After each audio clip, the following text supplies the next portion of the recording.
Welcome friends, चयनगढ़ के online classes में आपका स्वागत है। मैं अभय कुमार आज आपको क्लास 6 चैप्टर फर्स्ट NCERT पढ़ाने आया हूं। सबसे पहले मैं बात करना चाहूँगा पिछले कुछ वीडियोज के बारे में।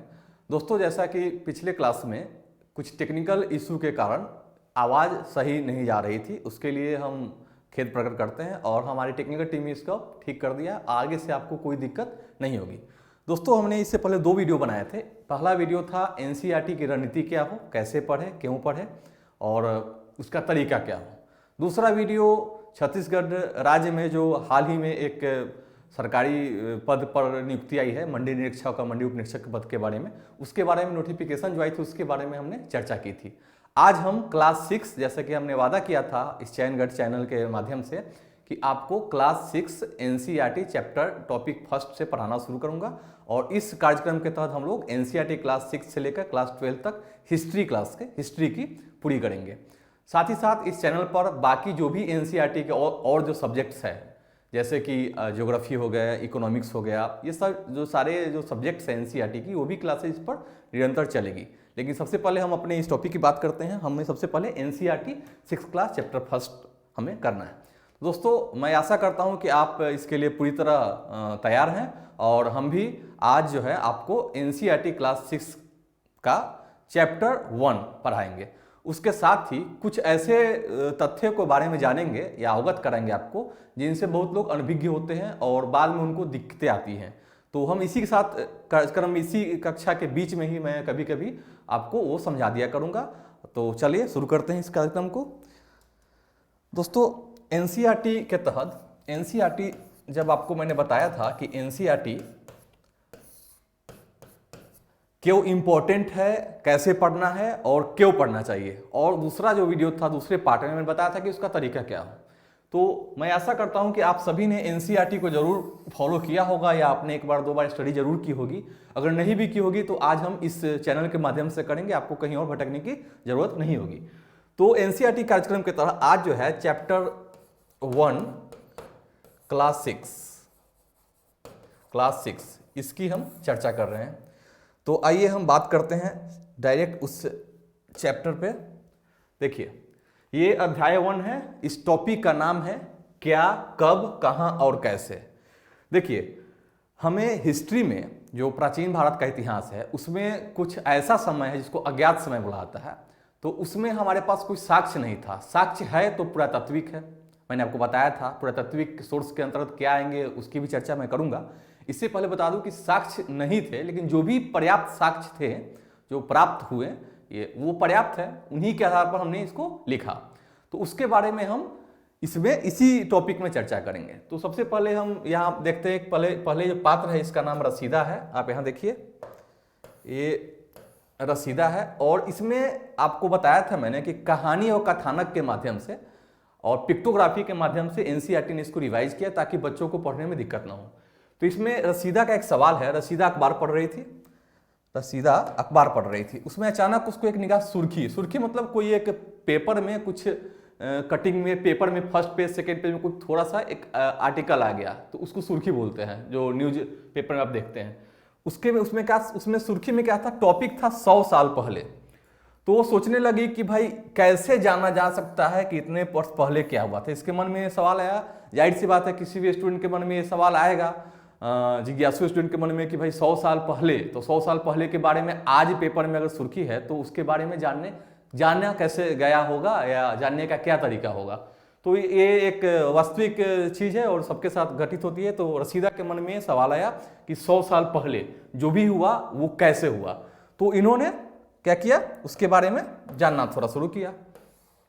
तो इसमें दिया कि पता लगाया गया कि कैसे पता लगाया जाए कि 100 साल पहले जो ये हुआ घटना वो सही भी है या गलत है। अगर सही है तो उसको कैसे जाना गया होगा। इन तमाम को जो प्रश्न थे रसीदा के मन में थे और इसी के तहत उसने क्या हुआ कि पता लगाने का एक साधन, जैसे तुम रेडियो सुन सकते हो, रेडियो पर भी बहुत सारे, जैसे आप जानते हैं कि रेडियो एक माध्यम है न्यूज का, तो रेडियो पे बहुत सारे चीज़ आपको आते रहते हैं। तो इसमें रसीदा के रेडियो सुन सकते हो, टेलीविजन देख सकते हो, अखबार पढ़ सकते हो, कुछ भी करेंगे आप। तो इसमें क्या है, टेलीविजन माध्यम है, रेडियो है, अखबार है, कुछ भी है, हमारे न्यूज का एक ऑथेंटिक माध्यम है। उसने फिर पिछले साल क्या हुआ था ऐसे व्यक्ति से बात कर सकते हो। मतलब अगर हमारा जन्म अभी 1990 के समय में है, उससे पहले की कहानी हम किससे सुनते हैं? अपने पेरेंट्स से सुनते हैं, हम दादा दादी नाना नानी कहानी सुनाते हैं कि हमारे समय में हमारे ज़माने में इस प्रकार की चीज़ें हुआ करती थी। तो हम बहुत जिज्ञासु को पूछते अच्छा ऐसा है क्या, हमने तो नहीं देखा। तो वो बताते हैं। इसी आधार इतिहास का है, 100 साल पहले क्या हुआ वो क्या बताते हैं, पुरातात्विक स्रोत बताते हैं। जहाँ पुरातत्व मौन है वहाँ साहित्यिक साक्ष्य है, साहित्य बताता है।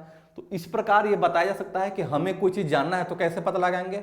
या तो हम किसी के माध्यम से पता लगाएंगे, किसी बड़े बुजुर्ग से पूछेंगे, या फिर रेडियो टेलीविज़न अखबार या उससे संबंधित जो भी जानकारी हमको देने वाले जो भी प्लेटफॉर्म है उससे हम पता करेंगे। तो इसने ये किया रसीदा ने। तो अब क्या हुआ कि इसके मन में सवाल था कि कैसे जाने। तो पहले अतीत के बारे में हम कैसे जान सकते हैं, इसका ये सबसे पहला इसका सवाल है कि अतीत के बारे में कैसे जानें। तो ये देखिए, जैसे अतीत के बारे में अब क्या समस्या क्या होगा, अतीत के बारे में क्या सोचेंगे कि पहले के लोग क्या खाते थे, कैसे रहते थे, कहाँ रहते थे, उनकी वेशभूषा क्या थी, उनकी संस्कृति क्या थी, उनका खान पान क्या था, उनका रहन सहन क्या था, वो किस तरीके से जीवन यापन करते थे। ठीक है, इस प्रकार के सवाल मन में आया। तो मन में आने से क्या होता है कि जैसे लोग क्या खाते थे, उस वक्त के लोग क्या खाते थे, वो सवाल आया। क्या खाते थे, कैसे कपड़े पहनते थे, किस तरह के घरों में रहते थे, आखिर उनका निवास स्थान कैसा था, क्या थे, आखेटक थे, पशुपालक, कृषक, शासक, व्यापारी, पुरोहित, शिल्पकार, कलाकार, संगीतकार, कुछ भी, वैज्ञानिक।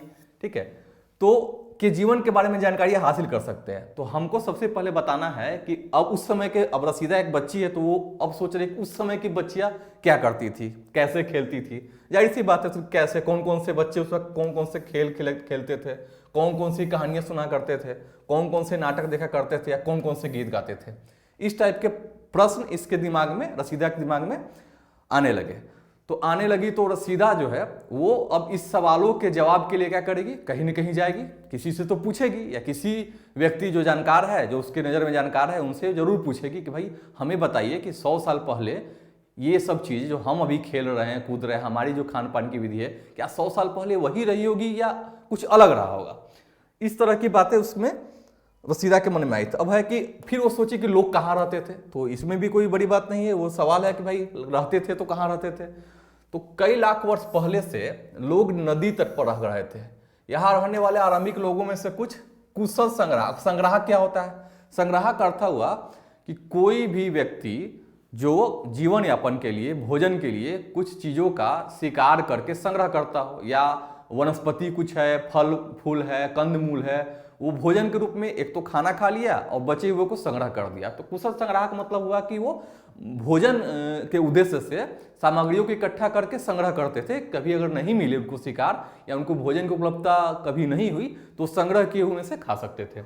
ठीक है, उसके लिए क्या करते थे, वो जंगल की विशाल संपदा, मतलब जंगल नदी किनारे रहते थे। तो नदी किनारे, नदी के तट पर तो उपजाऊ भूमि होती है, साथ में जंगल भी होते हैं पर्याप्त। तो जंगल से उनको कंदमूल, जंगल में ही जीव जंतु थे, शिकार कर लिया करते थे, ये सब परिचित थे। वो क्या करते थे, भोजन के लिए जड़ों, फलों, जंगल के अनुत्पादों का यहीं से संग्रह किया करते थे। वे जानवरों का आखेट शिकार भी करते थे। जाहिर सी बात है कि पहले के लोगों ने अपने जीवन यापन के लिए क्या क्या चुना होगा। तो चुना क्या होगा, तो उनके पास तो उस वक्त कृषि होती नहीं थी, मकान आज की तरह होते नहीं थे। तो वे क्या करते थे, झुंड में रहते थे, पहाड़ियों के अंदराव में रहते थे। पानी सबके लिए जरूरी है, तो क्या करते हैं, नदी किनारे रहते थे ताकि पानी ही मिल सके, और नदी किनारे जो जानवर रहते होंगे पानी पीने जाए, उनका शिकार भी कर सके, मछली भी उनको मिल जाती थी। तो खाने का सोर्स जहाँ होता था वहीं वो अपना आवास डाल लेते थे। और आवास क्या होता था, वो घुमंतु होते थे, मतलब आवास अस्थायी आवास नहीं है। उस वक्त क्या करते हैं, जहाँ पर्याप्त साधन मिला, जब तक मिला जिस सीजन में, वहाँ किए, वहाँ फिर खत्म हुआ, फिर आगे की तरफ बढ़ गए जहाँ शिकार की संभावना हो। तो वही ये कर रहे हैं। तो हमने अभी यहाँ पर क्या क्या जाना, सबसे पहले हमने जाना कि रसीदा के मन में एक सवाल थी कि भाई पहले के लोग, या जो पहले 100 साल पहले कैसे क्या हुआ, उसके जानकारी का सोर्स क्या हो। तो सोर्स के माध्यम के रूप में उसने क्या चुना, कहीं से भी कोई बड़े बुजुर्ग से पूछ लेना, या किताबें, या रेडियो टेलीविजन, या उससे जुड़ा हुआ कोई भी तथ्य हो उसको खंगाला जाए। दूसरा उसके मन में आया, चूंकि बच्ची थी तो उसके मन में आया कि जैसे आजकल वो कर रही है, पढ़ाई करती है, खेलती है, खेल का तरीका तरह तरह का है, इंडोर गेम्स है, आउटडोर गेम्स है, और भी खाने पीने के अलग अलग सामग्रियां हैं, तो उस वक्त अलग अलग कपड़े पहनते हैं, तरह तरह के कपड़े बच्चे पहन रहे हैं, स्कूल ड्रेस उनका अलग होता है। वो सोच रहे कि उस वक्त लोग क्या खाते होंगे, क्या पहनते होंगे, उसको लेके उसके मन में एक प्रश्न था कि आखिर उस वक्त के लोग क्या पहनते थे, क्या गाते थे, क्या सुनते थे, टेलीविजन थी या नहीं थी, अगर थी भी तो उनका मनोरंजन का साधन क्या था। इस तरह के तमाम जो बचपन जो बच्चों के मन में एक दिलचस्पी होती है जानने की, जो जिज्ञासु होते हैं, उस तरह के सवाल वो पूछ रही है, तो उसके जवाब भी उसको धीरे धीरे मिल रहे हैं। तो उसी जवाब के क्रम में उसने देखा कि भाई पहले के लोग कहाँ रहते थे, कैसे रहते थे, क्या करते थे। तो उनके जवाब में बताया कि पहले के लोग क्या थे, नदी के किनारे रहते थे। नदी के किनारे रहने का कारण मैंने बताया, क्यों रहते थे नदी के किनारे। तो नदी के किनारे रहने का कारण है कि एक तो उनको पीने का पानी मिल जाएगा, दूसरा नदी के किनारे आसपास जो जंगल होंगे, क्योंकि नदी के किनारे का जो बेसिन होता है उपजाऊ होता है, तो उसमें क्या होता है कि जंगल होंगे उसमें उनको कंदमूल मिल गया, पत्ते मिल गए, फूल मिल गए, कंदमूल जड़ जो खाने वाले जो जड़ हो गए, वृक्ष की जड़ें कुछ खाई जाती है तो वो मिल गए, या कोई जैसे शकरकंद टाइप का उस वक्त कुछ फसल रहा होगा जंगली किस्म के, वो खाते थे। दूसरा शिकार करने के लिए जंगल में जानवर होंगे, छोटे छोटे जानवर, उनका शिकार करते थे, या पानी पीने नदी किनारे जंगली जानवर आए उसका भी शिकार करते थे। तो उनकी भोजन की उपलब्धता उनको हो जाती थी और रहने के लिए वहाँ के आसपास कंदराओं में रह जाते थे, जो घने जंगल में कंदरा बना लिए या कहीं कहीं गुफा है उसमें रहते थे। तो ये इनका पूरा एक्टिविटी था जीवन यापन करने का। फिर आगे हम चर्चा करते हैं। अब है इसमें तीसरा, अब यहाँ पर चर्चा की गई है कि अब उत्तर पश्चिम की बात की गई। अब मैं आपको बता रहा हूँ उत्तर पश्चिम मतलब अब इंडियन मैप को एक विजुअल कर लीजिए अपने दिमाग में, अपने मैप जरूर देखा होगा, तो आप मैप बना लीजिए, इंडिया का मैप बनाइए, उससे पहले का मैप बनाइए। इंडिया के अलावे जो अभी जो वर्तमान में जो पाकिस्तान है, अफगानिस्तान है या ईरान है, इस तरह के जो है मैप, ऐसे मैप में दिखाऊंगा, उसका आपको विजन करना है दिमाग में, आपने देखा होगा, अभी मैं यहाँ दिखाऊंगा भी। तो उत्तर पश्चिम की सुलेमान और किरथर पहाड़ियाँ, ठीक है, ये भी बता रहा हूँ मैं कहाँ है। इसमें बताया गया ऐसे स्थान है जहां लगभग 8000 वर्ष पूर्व स्त्री पुरुषों ने सबसे पहले गेहूं तथा जौ जैसी फसलों का उपजाना आरंभ किया था। क्या क्या फसल था, गेहूं और जौ। कहां पर, उत्तर पश्चिमी जो सुलेमान और किरथर रेंज पहाड़िया है उसमें, ठीक है। कब, तो 8000 वर्ष पूर्व, ठीक है। फिर उसके बाद आगे बढ़ा है, फिर उन्होंने क्या किया, भेड़, बकरी, गाय, बैल जैसे पशुओं को पालतू बनाना शुरू किया। ये लोग गांवों में रहते थे। उत्तर पूर्व में गारो तथा मध्य भारत में विंध्य पहाड़ियों का पता लगाओ, ये बताऊंगा। तो कहले क्या क्या पता लगाना है हमें, सुलेमान और किरथर पहाड़िया, ठीक है। ये कहाँ है, उत्तर पश्चिम में है, यहां देख लीजिए। अब क्या लगाना है, उत्तर पूर्व भारत में। तो उत्तर पूर्व में क्या क्या क्या है, तो गारो पहाड़ी है, गारो खासी जनते बताऊंगा, मेघालय के पास है, तो ये गारो हो गया। और मध्य भारत में क्या है, मध्य भारत में क्या है, देखिए विंध्य, तो विंध्य पहाड़ियाँ। ये तीन चीज आप राइट डाउन भी कर ले कि ये तीन चीज मैपिंग में इंपॉर्टेंट है, आपको जानना भी चाहिए। ज्योग्राफी भी जरूरी है, ज्योग्राफी कल कुछ जगह है उनको हिस्ट्री में उनका उपयोग है, बिना भूगोल के इतिहास मतलब वैध नहीं है, आप भूगोल जानना होगा, क्योंकि भूगोल की जानकारी से आपको लोकेशन पता होगा, लोकेशन से आप मैपिंग में आसान क्वेश्चन आते हैं वो कर पाएंगे और ज़्यादा ट्रिकी नहीं होते हैं। मैपिंग अगर आपको पता है तो उस एरिया का पर्यावरण कैसा होगा, वहाँ कैसी भूमि है, लोग कैसे रहते हैं, क्या खाते हैं, वो सारा संस्कृति आपको पता चल जाएगा। तो इसलिए मैपिंग भी जरूरी है। तो अभी बता, ये उत्तर पश्चिम इस रेंज को देखना है। वहाँ रहने वाले लगभग जो लोग थे, जो भी स्त्री पुरुष थे, वो पहले सबसे पहले फसल उगाना आरंभ किया था। तो फसल में क्या उपजाया था उन्होंने, सबसे पहले गेहूं जौ। तो गेहूं जौ, अब पूछिए गेहूं जौ, तो अभी देखिए उस वक्त जंगली किस्म कुछ फसल रहे होंगे, गेहूं जौ पहले जंगली हुआ होगा, तो उन्होंने खाया होगा, उनको अच्छा लगा होगा, या खाने के बाद हल्का संग्रह किए होंगे, फिर उसको छींट दिया होगा, ठीक है, खेत में जो खाली भूमि पड़ी हुई है उसमें क्या हुआ, फिर उपजाना देखा कि ये यील्डिंग इनका हुआ, फिर ज़्यादा उपज हुई, फिर उसको खाने के बाद जो बचेंगे या एक्स्ट्रा हुआ उसको पर्याप्त रूप से वो जमा करते चले गए। वो आगे की बात है, मैं समझाऊंगा फिर आगे। तो अब ये जानना है कि वहां पर कृषि का विकास हुआ, ठीक है। और जहां सबसे पहले चावल उपजाया गया वह स्थान विंध्य के उत्तर में, विंध्य पर्वत कहाँ है वो बता रहा हूँ, उसके उत्तर में। अब ये बताऊंगा मैं कि वहां गेहूं इधर चावल होने का कारण क्या है, वो उसका भी ज्योग्राफिकल रीजन है, वो भी मैं बताऊंगा। तो पहले हम मैप देख लेते हैं। सबसे पहले मैप को जानना ज़्यादा आवश्यक है, तो हम मैप देखते हैं। देखिए यहाँ पर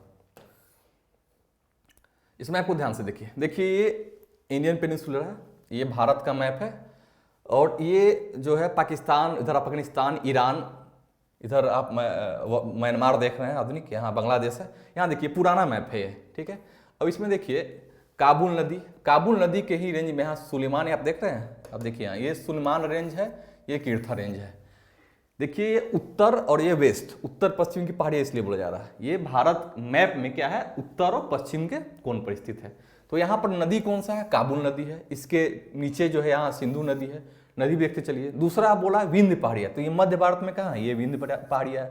विंध्य पहाड़ी कहाँ पर है, नर्मदा नदी के आसपास है, नर्मदा नदी के ही क्षेत्र में बसा हुआ है। मतलब विंध्य पहाड़ियाँ से नर्मदा नदी का सोर्स है, मतलब यहाँ पर विंध्य पहाड़ियों का आपको। अब आ गया ये गारो पहाड़ियाँ। देखिए मेघालय ब्रह्मपुत्र नदी के बेल्ट में, बेसिन में ये गारो पहाड़ियाँ है जो मेघालय में पड़ता है, गारो, खासी, जयंतिया, ये 3 क्षेत्र देखिए। अब आपको जानना है उत्तर पश्चिम का जो रेंज है, इसी मतलब काबुल नदी इसी क्षेत्र में सबसे पहले गेहूं जौ का उत्पादन हुआ। और विंध्य पहाड़ी के पूरब मतलब इस साइड में, यहाँ इस क्षेत्र में क्या हुआ, चावल। आज भी आप देखेंगे ध्यान से तो आज भी चावल का उत्पादन पश्चिम बंगाल, मतलब जैसे जैसे आप इंडियन मैप में पूरब की तरफ जाएंगे तो चावल मुख्य भोज्य पदार्थ है। और इधर आप देखेंगे बढ़ेंगे आज भी राजस्थान साइड में तो मोटा अनाज मुख्य फसल है। पंजाब साइड में जाएंगे तो गेहूं लोग खाते हैं, या मोटे अनाज की बहुलता ज़्यादा है, क्योंकि उनका उत्पादन इधर ज़्यादा होता है, इधर चावल का उत्पादन ज़्यादा है। तो आज भी है, सोचिए तब का जो असर है आज तक है। तो कारण था कि इधर इस क्षेत्र में चावल होता होगा, ज़्यादा यील्डिंग था। दूसरा कि ये क्षेत्र आप देखिएगा तो यहाँ बारिश हमेशा होती है, मतलब बारिश का क्षेत्र, ज़्यादा बारिश होती है, ज़्यादा बारिश होगी, भूमि नमी होगी। और चावल जो है आप जानते हैं कि पैडी जो क्रॉप्स है वो वर्षा उनको ज़्यादा चाहिए, ज़्यादा बारिश चाहिए, ज़्यादा पानी चाहिए। तो ज़्यादा पानी इनको यहाँ मिलता है तो क्या होगा, यहाँ उत्पादन ज़्यादा है। यहाँ पर देखेंगे गेहूँ, यहाँ गेहूँ के बारे में आप जानते होंगे, गेहूँ में ज़्यादा पानी की जरूरत नहीं है और तापमान थोड़ा ज़्यादा चाहिए, ये यहाँ पर उसके लिए सुटेबल है, तो यहाँ पर इनको मिल रहा है। फिर विंध्य पहाड़ियाँ जो है ये मध्य प्रदेश के क्षेत्र में, विंध्य पहाड़ियाँ जो जानते हैं, सतपुड़ा नदी है, ये इस क्षेत्र में, तो इस क्षेत्र में ही मानव रहेंगे। अब आप पूछिए कि जो प्रारंभिक मानव इन क्षेत्रों में क्यों रहेंगे। देखिए यहाँ सिर्फ पहाड़ ही नहीं है, यहाँ पर नदी है। तो नदी के किनारे मैंने बताया कि नदी किनारे वो सारे संसाधन मौजूद होते हैं जो एक मानव जीवन के लिए, किसी भी मनुष्य के जीवन के लिए जरूरी हो, वो चीज़ इधर इनको मिल रही है। वही बात इनके साथ है। यहाँ ब्रह्मपुत्र नदी है, गारो पहाड़ियाँ है, तो पहाड़ी में उनको शेल्टर मिल गया, रहने का जगह। आसपास के नदी बेसिन में जंगली इलाका है तो पशु भी मिल गए, जंगल से वो खाने का सामान भी संग्रह कर पाते थे। और यहाँ इन क्षेत्रों में देखिए नर्मदा नदी, आसपास की नदी घाटी है। तो हमने आपको पहले ही बताया कि नदी जो है, नदी घाटी के किनारे उनके बसने का कारण क्या है। तो कारण बताया कि पहले तो सबसे पहले जानिए कि भोजन की उपलब्धता या भोजन की सुगमता, मान लीजिए सुगमता मतलब सुगमता से उपलब्ध हो जाती है, ठीक है। दूसरा रहने के लिए सुरक्षित निवास स्थान या स्थान, पहाड़ी जो है पहाड़ी में रह जाते थे। तीसरा क्या है, शिकार के लिए जंगल वहां था, नदी घाटी क्षेत्र जंगल थी। तो यहां ये देखिए नदी घाटी में रहने का कारण आपको बताया कि सबसे पहले भोजन की सुगमता, वहां नदी क्षेत्र में उपजाऊ भूमि होती है, वहां जंगली किस्म के फसल होते हैं, और भी नहीं तो वहां जंगली इलाका भी होता है, मतलब पेड़ पौधे ज़्यादा है, वनस्पतियां हैं, तो उनसे उनको भोजन मिल गया, कंदमूल मिल गए, पत्ते मिल गए, फल मिल गए, रूट्स मिल गए। शिकार के लिए छोटे जानवर जो नदी किनारे पानी पीने आएंगे, जंगल में जो रहते होंगे वो कहाँ जाएंगे पानी पीने, आखिर नदी में ही जाएंगे, तो वो क्या करते हैं, शिकार करते हैं। मछली भी मिल गई नदी से। तो ये सबसे पहले भोजन की सुगमता थी, कहाँ पे, नदी क्षेत्र में। यही कारण है कि नदी घाटी में वो रह रहे हैं। दूसरा रहने के लिए सुरक्षित स्थान, अब पहाड़ी है, वहाँ नदी घाटी क्षेत्र में पहाड़ है, तो पहाड़ में क्या हुआ, उनको जंगली जानवर से सुरक्षा मिल गया। ठंड सर्दी में उनको ठंड से बचने के लिए एक शेल्टर मिल गया, वहाँ रहने लगे। जंगली जानवर भी हमला नहीं कर सकते क्योंकि पहाड़ी एरिया है, तो पहाड़ में वो रह रहे हैं, और पहाड़ में सुरक्षित है, ठीक है। वर्षा ज़्यादा तेज गर्मी है, बारिश है, उससे बचने का एक शेल्टर मिल गया, तो इसलिए वो नदी घाटी के आसपास पहाड़ी में रहते थे। दूसरा शिकार के लिए जंगल हो गया, जंगल में क्या हुआ है, बहुत सारे जंगली किस्म के फल फूल भी हैं, जानवर भी, छोटे जानवर होंगे। तो ये सब संभावनाएं हैं जो वो क्या कर रहे हैं, नदी घाटी में रह रहे हैं। तो अगर आपसे पूछे कि प्रारंभिक मानव नदी घाटी क्षेत्र में ही क्यों, या प्रारंभिक सभ्यता का विकास नदी घाटी क्षेत्र में क्यों हुआ, तो उसका कारण तो आप अब भली भांति बता सकते हैं कि क्यों हुआ। दूसरी अब हम बात करते हैं, तो आपका ये दूसरा पॉइंट मैंने क्लियर कर दिया। पहले रसीदा का जो सवाल था कि प्रारंभिक मानव के बारे में कि 100 वर्ष पहले कैसे लोग रहते होंगे, क्या खाते होंगे, उनका जीवन यापन कैसे होता होगा, उनके मनोरंजन के साधन क्या रहे होंगे, ये सब जो सवाल है उनका जवाब रसीदा को मिल गया। अब वो आ गए कि आखिर नदी घाटी क्षेत्र में जो है कृषि का विकास क्यों हुआ, तो वो भी आपको मिल गया कि जंगली किस्म के यहाँ जंगल है या जंगली किस्म के जौ या गेहूं रहे होंगे। धीरे धीरे क्या क्या हुआ, उनको मौसम की समझ हो गई रुकने के बाद कि हाँ इस मौसम में ये उगता है, इस मौसम में पकता है। तो उन्होंने मौसम वैज्ञानिक का काम किया, उन्होंने समझना शुरू कर दिया, चीज़ों को परिस्थितियों से सामंजस्य बैठा है कि ये अभी के समय में ये फसल हो रहा है, इस टाइम में होता है। तो उन्होंने प्रकृति पर धीरे धीरे नियंत्रण करना शुरू कर दिया है, प्रकृति को समझना शुरू कर दिया है, उसी के अनुरूप वो आचरण कर रहे हैं। तो इसलिए इन्होंने इस क्षेत्र को चुन लिया। दूसरी बात करते हैं, इन सभी घाटी में वही यथास्थिति है, तो आपको ये ध्यान रखना है। अब आगे हम चर्चा करते हैं इस मैप के आगे कि अब आगे रसीदा जो है क्या सवाल करने जा रही है।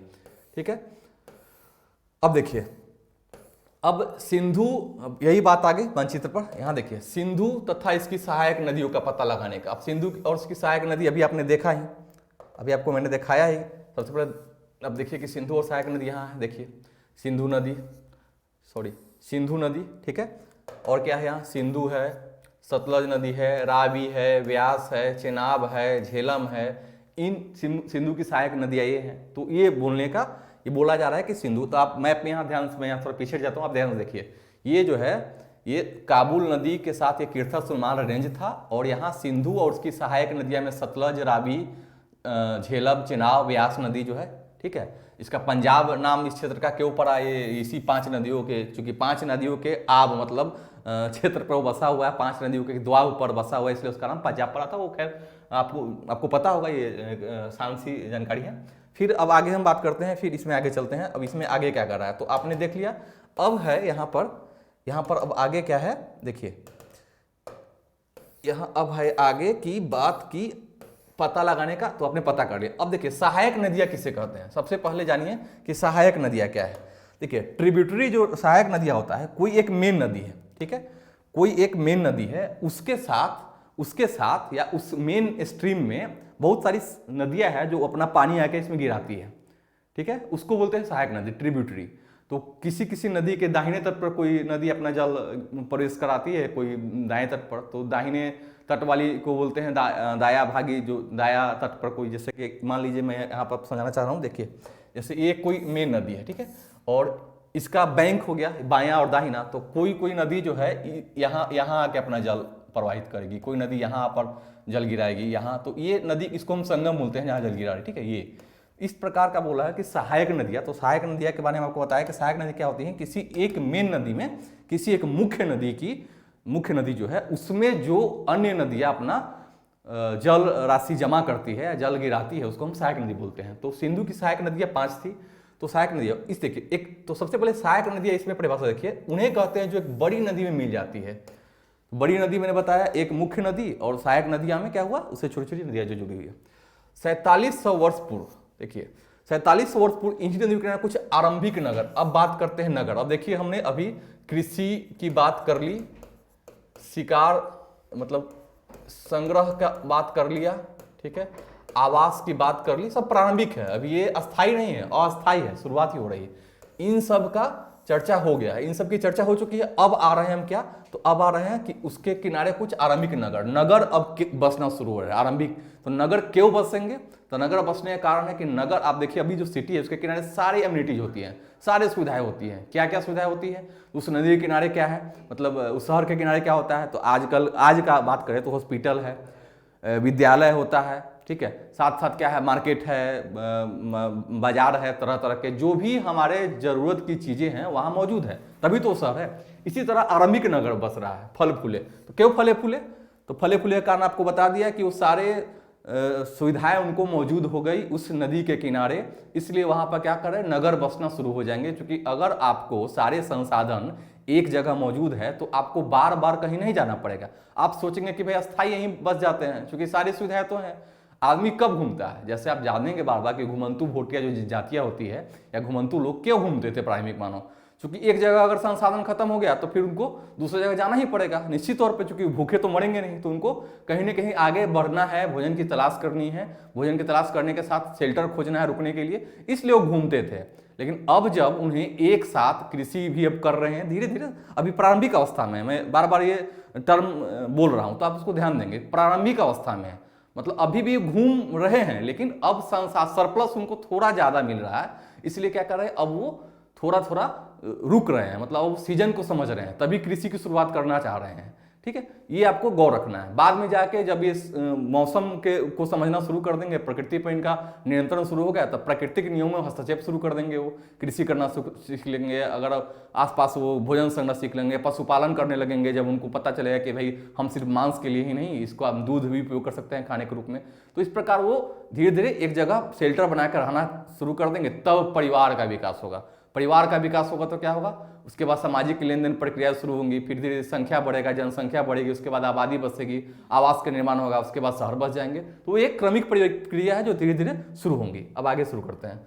ठीक है, अब आगे इसमें क्या दिया हुआ, गंगा और उसकी सहायक नदियों के किनारे तथा समुद्र तटवर्ती इलाकों में नगरों का विकास लगभग 2500 ईस्वी पूर्व हुआ। अब देखिए ईस्वी पूर्व को हम लोग BCE आजकल बोलते हैं, ये मैं बताऊंगा एक क्लास में, इसको क्लियर करना पड़ेगा। बिफोर कॉमन एरा, ठीक है, बिफोर कॉमन एरा बोलते हैं, BC ही बोलते हैं, और ईस्वी को AD एनोडिमनी, या आजकल क्या कर रहे हैं, नया एनसीईआरटी में देखिएगा उसमें ये अपडेट कर चुका है, कॉमन एरा करते हैं, CE कहते हैं। ठीक है, और एट प्रेजेंट आजकल मतलब आज की जो तिथि है उसके लिए एट प्रेजेंट AP का प्रयोग हो रहा है, तो उसकी चर्चा मैं करूंगा, उसको एक क्लास में मैं इसको समझाना चाहूंगा, समझा दूंगा आपको, आपके उसके लिए निश्चिंत रहें, यहाँ पर वो बताया जाएगा। अब हमने बताया कि इतना पढ़ने के बाद आपको पता चला कि नदी किनारे किसी भी नगर या सभ्यता का विकास होने का कारण क्या था। तो रसीदा के सवाल ने आपको 3-4 पहलुओं पर आपका ध्यान आकर्षित किया, ध्यान आकृष्ट कराया आपका। सबसे पहले क्या कि लोग 100 साल पहले की हम घटनाएं कैसे जानेंगे। दूसरा, उस वक्त के लोग कैसे रहते थे, क्या खाते थे, क्या पीते थे, उनकी एक्टिविटी क्या थी, उनकी संस्कृति क्या थी। तीसरा कि उस क्षेत्र में कृषि का विकास कैसे हो रहा है, मानव धीरे धीरे निवास की ओर, निवास बनाने की ओर अग्रसर है। तो ये सब जानकारियां इसमें रसीदा के माध्यम से आपको पता चली। अब आगे हम बात करते हैं गंगा तथा इसकी सहायक नदी। अब देखिए, अब गंगा उसकी सहायक नदी की बात हो रही है, तो हम आपको ये पहले से भी आपने देखा होगा, आपने पढ़ा भी होगा कि गंगा और इसकी सहायक नदियाँ कौन। गंगा की सहायक नदी, अब देखिए गंगा की सहायक नदी सोन नदी, इसका पता लगाना है तो मैप में आपको दिखाता हूँ एक बार फिर, मैप को ध्यान से देखिए। ये देखिए इस मैप में, ये देखिए ये गंगा नदी है, क्या है ये, यहाँ पर गंगा नदी है, गंगा नदी के साथ साथ ये, एक मिनट, गंगा नदी है, गंगा नदी के साथ गंगा नदी ये रहा गंगा की सहायक नदी सोन नदी के बारे में चर्चा कर रहा है, ये है सोन नदी। ठीक है, ये देखिए गंगा नदी, जो ये गंगा नदी मेन स्ट्रीम में ही है, ये देखिए गंगा नदी मेन स्ट्रीम में, इसके साथ ये जो है ना, ये ट्रिब्यूटरीज है, ये गंगा जा रही है। ठीक है, इसका ये ट्रिब्यूटरीज है, यमुना नदी है, चंबल है, सोन है, बेतवा है, सबसे लास्ट में यमुना नदी है, यमुना में फिर केन और बेतवा मिल जाती है। ठीक है, तो ये बता रहा है। फिर यहाँ नर्मदा नदी आपको दिखा दिया था। फिर यहाँ देखिए गोदावरी ने, दक्षिण भारत की नदी गोदावरी नदी है, ये कृष्णा नदी यहाँ है, तुंगभद्रा नदी है, पेन्नार नदी है, सबसे लास्ट में कावेरी नदी है, यहाँ पर सबसे अंतिम में वैगई नदी भी, यहाँ पर वैगई नदी भी है। ये देखिए उड़ीसा में महानदी है। ठीक है, ये ब्रह्मपुत्र नदी है उत्तर पूर्व में। इस तरह की नदियाँ के बारे, यमुना नदी गंगा की सहायक नदी है। ठीक है, तो ये इन नदियों को थोड़ा नहीं, पहले भी से पंजाब में 5 जो नदियाँ था सिंधु की सहायक, मैंने आपको नदी जो थी उसकी चर्चा मैंने कर दी है। तो इन नदियों को थोड़ा सा एक माइंड मैप के रूप में आप ध्यान रख ले कि ये नदियाँ यहाँ पर है, क्योंकि बार बार पूछेगा सोन नदी, सोन नदी के किनारे ये सभ्यताएं थी, सोन नदी के किनारे ये बस्तियाँ थी। तो सोन नदी आपको जानना पड़ेगा, सोन नदी अगर आपको ध्यान नहीं रहेगा कहाँ पर है तो आप उसको नहीं कर पाएंगे, इसलिए जरूरी भी है। अब आगे हम बात करते हैं कि आपने ये देखा कि मैंने इस नदी के बारे में बता दिया आपको कि ये नदी कहाँ पर है, आगे चर्चा करते हैं। अब गंगा उसकी सहायक नदी है, तो गंगा सहायक नदी के बारे में सोन नदी का पता आपने लगा लिया। अब देखिए गंगा के दक्षिण में, गंगा के दक्षिण मतलब गंगा नदी जो है उसके दक्षिण मतलब उसके नीचे, गंगा के दक्षिण में, गंगा के दक्षिण में कौन सी नदी भाई, प्राचीन काल में मगध, अब आ गए हैं मगध राज का उत्कर्ष एक टॉपिक भी है। तो मगध जो क्षेत्र है उसके बारे में, जिसको अभी वर्तमान में बिहार में पड़ता है, बिहार में गया, पटना जिला, पुनपुन, ये सबके नदी किनारे जो है ये क्षेत्र है। इसके शासक बहुत शक्तिशाली थे, उन्होंने एक विशाल राज्य स्थापित किया, देश के अन्य हिस्सों में भी ऐसे राज्यों की स्थापना की गई थी। अब हम बात कर रहे हैं मगध एरा की। अब देखिए इसमें क्या है ना, 6 क्लास के एनसीईआरटी में पूरा डिटेल अभी नहीं जाना है, आपको थोड़ी थोड़ी जानकारी इसमें दी जा रही है। इसमें क्या है, इसमें जो राइटर है या जो इतिहासकार है उसका मकसद है, क्योंकि 6 क्लास के जो बच्चे होते हैं वो उतने मानसिक रूप से परिपक्व नहीं होते हैं, तो उनको आसान शब्दों में सिर्फ एक माइंड मैप दिया जा रहा है कि देखो प्रारंभिक इतिहास में ऐसे ऐसे क्षेत्र है। फिर जब आगे एनसीईआरटी कवर, जैसे जैसे हम एनसीईआरटी आगे बढ़ेंगे, आगे पायदान पर जाएंगे 6, 7, 8, 9, 10, 11, 12, उसके बाद और सारे जो बुक है एंशिएंट की, मेडाइवल हो गई, ठीक है, मॉडर्न है, वर्ल्ड है, तो उसमें आपको ज्ञान का संग्रह धीरे धीरे बढ़ते चला जाएगा। उसके बाद आप एक अलग अलग टॉपिक रूप में उसको पढ़ेंगे। जैसे इन सभी टॉपिक को पढ़ने के बाद आपको स्पेशली पढ़ना है, उसके बाद सिंधु घाटी सभ्यता अलग से पढ़नी है, महापाषाण काल उससे पहले जो है, सिंधु घाटी सभ्यता से पहले महापाषाण काल, सिंधु घाटी सभ्यता, वैदिक सभ्यता, उत्तर वैदिक सभ्यता, तब मगध राज का उत्कर्ष है, बुद्ध काल भी है, जैन बौद्ध धर्म की स्थापना के साथ, इस सारा टॉपिक क्रमागत पढ़ना है, ठीक है। तो वो हम करेंगे, उसमें कोई इशू नहीं है, वो अलग से भी टॉपिक होगा। इसके अलावा मैं बस सिर्फ आपको इसमें एनसीईआरटी ही फोकस कर रहा हूँ, तो इसमें ज़्यादा आपको ये नहीं जाना, बस इस आप दिमाग आप, मैं मानता हूँ कि बहुत बच्चे इसमें ग्रेजुएशन लास्ट ईयर में होंगे, कुछ बच्चे ग्रेजुएशन पास हैं, कुछ पीजी भी है जो उन्होंने तैयारी करनी शुरू की होगी, तो वो ये दिमाग में ना लेके चले कि ये तो बहुत ही सतही नॉलेज दिया है, ऐसा कुछ नहीं है। आपको भी 6 क्लास का चैप्टर 1 ही पढ़ा रहा हूँ, इसका आप विशेष ध्यान रखेंगे, ठीक है। अब आगे हम बात करते हैं। अब ये है इसमें फिर तो क्यों की गई स्थापना वो बताऊंगा। अब देखिए यहां पर आगे चर्चा करते हैं फिर। अब देखिए एक यहां पर है उपमहाद्वीप। अब उपमहाद्वीप किसे कहते हैं, उपमहाद्वीप किसे कहते हैं आपको बता देता हूं। उपमहाद्वीप मतलब क्या हुआ, उपमहाद्वीप के बारे में आप जानते होंगे। उपमहाद्वीप का सेंस है जैसे कि जहां प्रायद्वीप समझते होंगे, प्रायद्वीप, उपमहाद्वीप, भारत का जो क्षेत्र है उसके आसपास जो ये जो है इसके प्रायद्वीपीय भारत बोलते हैं ये, ठीक है। तो ये समुद्र का किनारा, यहाँ भी समुद्र है, यहाँ फिर तो उपमहाद्वीप मतलब भारत के क्षेत्र के दक्षिणी हिस्से में उसको उपमहाद्वीप बोलेंगे, प्रायद्वीप बोलेंगे, प्रायद्वीपीय भारत बोलते हैं। तो ये बोल रहा है कि भारतीय उपमहाद्वीप में, कहने का अर्थ ये है कि एक हिस्से से दूसरे हिस्से तक यात्रा की, कौन, प्रारंभिक लोगों ने। तो क्यों यात्रा की, अब क्यों यात्रा की इसका सिंपल जवाब है, मैंने बार बार बोला कि आरंभिक मानव क्या थे, मुख्यतः शिकारी, आखेटक थे और संग्राहक थे। तो मुख्यतः शिकारी आखेटक होने के नाते वो शिकार की खोज में बार बार, जब उनको शिकार नहीं मिलेगा या शिकार के संसाधन खत्म हो गए होंगे या भोजन उपलब्ध नहीं रहता होगा या संग्रह करने के लिए अनाज नहीं बचे होंगे, कंदमूल नहीं होगा या सीजन ऑफ हो चुका होगा, दूसरे सीजन में कहीं और जाना या उस क्षेत्र के पूरे संसाधन वो पर्याप्त रूप से उपभोग कर चुके होंगे, तो कहाँ जाएंगे वो, उनका माइग्रेशन होगा। तो क्या कर रहे हैं, इसीलिए वो माइग्रेशन करते थे। क्यों करते थे, तो उत्तर से दक्षिण की तरफ जाते थे। क्यों जाते थे, भोजन की तलाश में, शिकार की तलाश में, आवास की तलाश में। अब आप क्लियर समझ रहे हैं ना कि क्यों जा रहे हैं। तो वो जब जाएंगे तो जाएंगे एक हिस्से से दूसरे हिस्से में, तो कुछ ना कुछ तो उस एरिया का अनुभव लेके जाएंगे ना। आप अगर कहीं रह रहे हैं, मान लीजिए आप अभी कहीं किसी देश के किसी राजस्थान राज्य में, तो आप एमपी गए या कहीं आप साउथ इंडिया में चले गए, साउथ इंडिया में किसी भी राज्य में चले गए, मान लीजिए कर्नाटक चले गए आप, तो राजस्थान में क्या क्या होता है आपको पहले से पता है। तो कर्नाटक में जाएंगे तो वहाँ कुछ नया नया चीज़ सीखेंगे, यार यहाँ पर ये भी है, ये भी चीज़ वहाँ पर नहीं है। तो वहाँ जाके आप बताएंगे ना कि हाँ कर्नाटक में ऐसे ऐसे, कर्नाटक राज्य में ये चीज़ है, उनका कल्चर ऐसा है, उनका खान पान ऐसा है, उनकी वेशभूषा ऐसी है, ठीक है, ये बताएंगे। इसी तरह ये क्या हो रहा है कि जिस क्षेत्र से उनका माइग्रेशन होगा और जहाँ पर ये जा रहे हैं वहाँ पर कुछ ना कुछ चीज़ सिखाएंगे या कुछ ना कुछ जानेंगे कि इस क्षेत्र में यहाँ का जो लोकेशन है बिल्कुल अलग उनको मिलेगा। हो सकता है उनमें वो संभावनाएं ना हो, पर्यावरणीय दृष्टि से बिल्कुल अलग हो सकते हैं।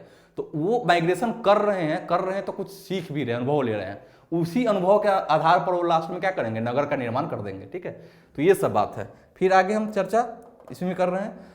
अब क्या करते हैं, तो यात्रा कर रहे हैं, तो यात्रा करेंगे तो हिमालय से ऊंचे पर्वत क्यों मिलेंगे भाई, तो यात्रा कर ही रहे हैं। यात्रा करने के क्रम में क्या होगा, कहीं उनको पहाड़ मिलेगा, कहीं उनको क्या मिलेगा, नदियां मिलेगी। तो उन सब को वो पार करते हुए जाएंगे, मतलब कुछ दिन रुकते हुए जाएंगे। तो यात्रा के क्रम में वो जो लद्दू जानवर है, पिट्ठू जानवर जिसको बोलते हैं, गधा हो गए, खच्चर हो गया, तरह तरह का जो पिट्ठू जानवर होता है, उस पर सामान लाद के और यात्रा कर रहे हैं। तो क्या करें, जहाँ जाएंगे जहाँ उनको संसाधन मिला वहाँ कुछ दिन रुक गए। रुकने का जैसे ही संसाधन खत्म हुआ वो क्या करें, दूसरे उस क्षेत्र को छोड़ के आगे बढ़ गए। आगे बढ़ेंगे तो फिर वहाँ पर जो संसाधन मिले, तो इस क्रम में क्या किया उन्होंने, बहुत चीज सीखा।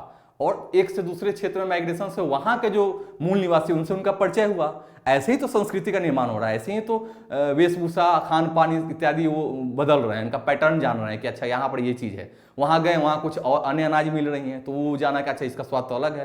तो इस प्रकार ही शहर का निर्माण, नगर का निर्माण होता है। ऐसे ही नहीं मगध एक राज्य बन गया। मगध राज्य का जो उत्कर्ष हो रहा है वो अचानक नहीं हुआ, क्रमिक परिवर्तन है। महापाषाण काल के लोगों से अनुभव लेते हुए फिर वही लोग हैं, उन्होंने धीरे धीरे धीरे धीरे बहुत कुछ सीखा। जैसे आज जो टेक्निकल युग है, आज जो हम फोर्थ जो जनरेशन यहाँ जो आज हम कंप्यूटर का जो युग है, तो अचानक तो कंप्यूटर का युग नहीं आ गया, अचानक तो नहीं आया ना। हमने क्या किया, stage by stage, stage by stage हमने औद्योगिक क्रांति हुई, औद्योगिक क्रांति के बाद बहुत सारे परिवर्तन हुए, नगर बने, सिटी बनी, तकनीकी क्रांति हुई। तकनीकी क्रांति के बाद हम आज इस स्टेज पर है, 5G के दुनिया में प्रवेश कर रहे हैं, ठीक है। तो इसी प्रकार उसमें भी अचानक नहीं हुआ, धीरे धीरे क्रमागत रूप से, क्रमिक रूप से धीरे धीरे उन्होंने क्या किया, एक नगर की ओर अपना पड़ाव बढ़ाते चल गया, एक नगर का निर्माण कर दिया। तो ये हमको इसमें विशेष कर जानना है। तो वो जा रहे हैं तो क्या कर रहा है, यात्रा के लिए क्या करेगा उन्होंने, तो प्राकृतिक आपदाओं के साथ एक स्थान से दूसरे स्थान जाए। अब प्राकृतिक आपदा का मतलब समझिए, अगर किसी क्षेत्र में बाढ़ आ गया, सूखा पड़ गया, बाढ़ आ गई, सूखा पड़ गया, या बहुत ज़्यादा बारिश हो गई, भूकंप, इस तरह का प्राकृतिक आपदा है, तो उन क्षेत्र में निवास करना मुश्किल होता था। तो क्या करते थे, वो वहाँ से तुरंत उस क्षेत्र को खाली करते थे सुरक्षा के भाव से। तो इस कारण ही माइग्रेशन करते थे। भोजन की तलाश, आवास तो उसी में जुड़ा हुआ है, सुरक्षा के दृष्टि से वहीं कभी भी आदमी वहीं निवास करेगा जहां उसको मूलभूत सुविधा मिलती हो। तो मूलभूत सुविधा में क्या, भोजन, पानी, आवास, वो उनको मिल रहा है, तो इसलिए क्या माइग्रेट कर रहे हैं। कभी कभी सेनाएं दूसरे क्षेत्र पर विजय हासिल करने जाती थी। अब इसमें थोड़ा सा आगे डिटेल बता दिया है कि अब जब यात्रा करेंगे तो हो सकता है जैसे एक स्थान से दूसरे स्थान पर जाएंगे तो कुछ वहाँ के मूल निवासी होंगे, वो आपको विरोध करेंगे कि नहीं यहाँ तो हमारा क्षेत्र है, आपने तो क्या करेंगे, वो लड़ते भी है। लड़ेंगे तो क्या होगा, अगर जीतेंगे तो विजय क्षेत्र पर शासन करेंगे। इस टाइप की ये घटनाएं हो रही हैं, ठीक है, ये बताया जा रहा है। इसके अतिरिक्त व्यापारी वर्ग क्या करता था, काफिला में सामान, जो भी सामान हुआ, पर्याप्त सामान, उसको लेके क्या करे, व्यापारी वो एक से दूसरे में बेचते थे। तो विक्रय क्रम में क्या करते थे, अपने साथ साथ मूल्यवान वस्तु भी ले जा रहे हैं, ठीक है। अब उसी में कोई धार्मिक गुरु का मतलब कि जो समाज को कुछ नई शिक्षा देना चाहते हैं, या समाज में कुछ धार्मिक स्तर पर कुछ भी बताना, जैसे सद्भावना की बात, शिक्षा की अलग जगाना, ईश्वर संबंधी बातें, इस तरह के भी लोग उसमें जुड़ते थे जो दिशा निर्देशन का काम कर रहे हैं। तो धार्मिक क्या करेंगे, शिक्षा और सलाह देते हुए एक गांव से दूसरे गांव में, एक कस्बे से दूसरे कस्बे जाया करते हैं। कुछ लोग रोचक स्थान को खोजने की चाह में उत्सुकतावश भी यात्रा किया करते थे। जैसे हम लोग आज जिसे पर्यटन कहते हैं, हमने क्या करते हैं, गर्मियों की छुट्टी में क्या करते हैं, प्लान बनाते हैं कि चलो आज यहाँ शिमला घूम लेते हैं, आज ऊटी घूम लेते हैं।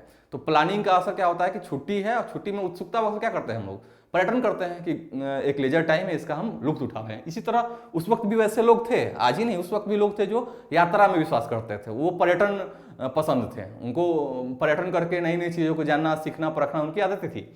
इस कारण क्या कर रहे हैं, वो बार बार कुछ ऐसे लोग, अब इन्हीं यात्राओं से क्या हुआ कि एक दूसरे के विचारों को जानने का अवसर मिला। मैंने पहले ही बताया था कि हम एक क्षेत्र से दूसरे क्षेत्र में अगर जाएंगे तो अपने साथ उस क्षेत्र की अनुभव भी, उस क्षेत्र का जो अनुभव होगा वो अपने साथ ही लेके जाएंगे।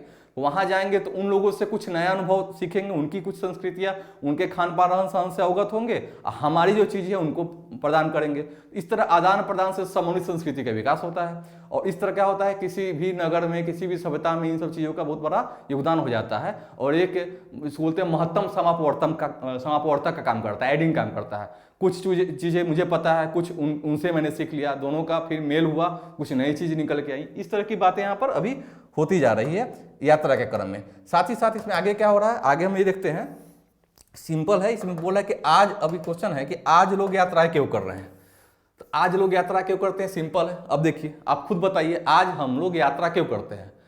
एक तो सबसे पहले क्या होता है, जीविका की तलाश में, हमें नौकरी करना है तो हम जीविका की तलाश में एक दूसरे से जाते हैं। दूसरा, किसी सगे संबंधी से मिलने जाते हैं। तीसरा, हम उस क्षेत्र में निवास करने जाते हैं, रहना जाते हैं, शिक्षा की खोज में जाते हैं, शिक्षा प्राप्त करना है। हमारे जगह अगर शिक्षा, हमारे एरिया में हम जहाँ रह रहे हैं वहाँ शिक्षा की सुविधा नहीं है, स्कूल अच्छे नहीं है, तो हम क्या करेंगे, शिक्षा के लिए, बच्चों की शिक्षा के लिए क्या करेंगे, एक दूसरे से माइग्रेट करेंगे।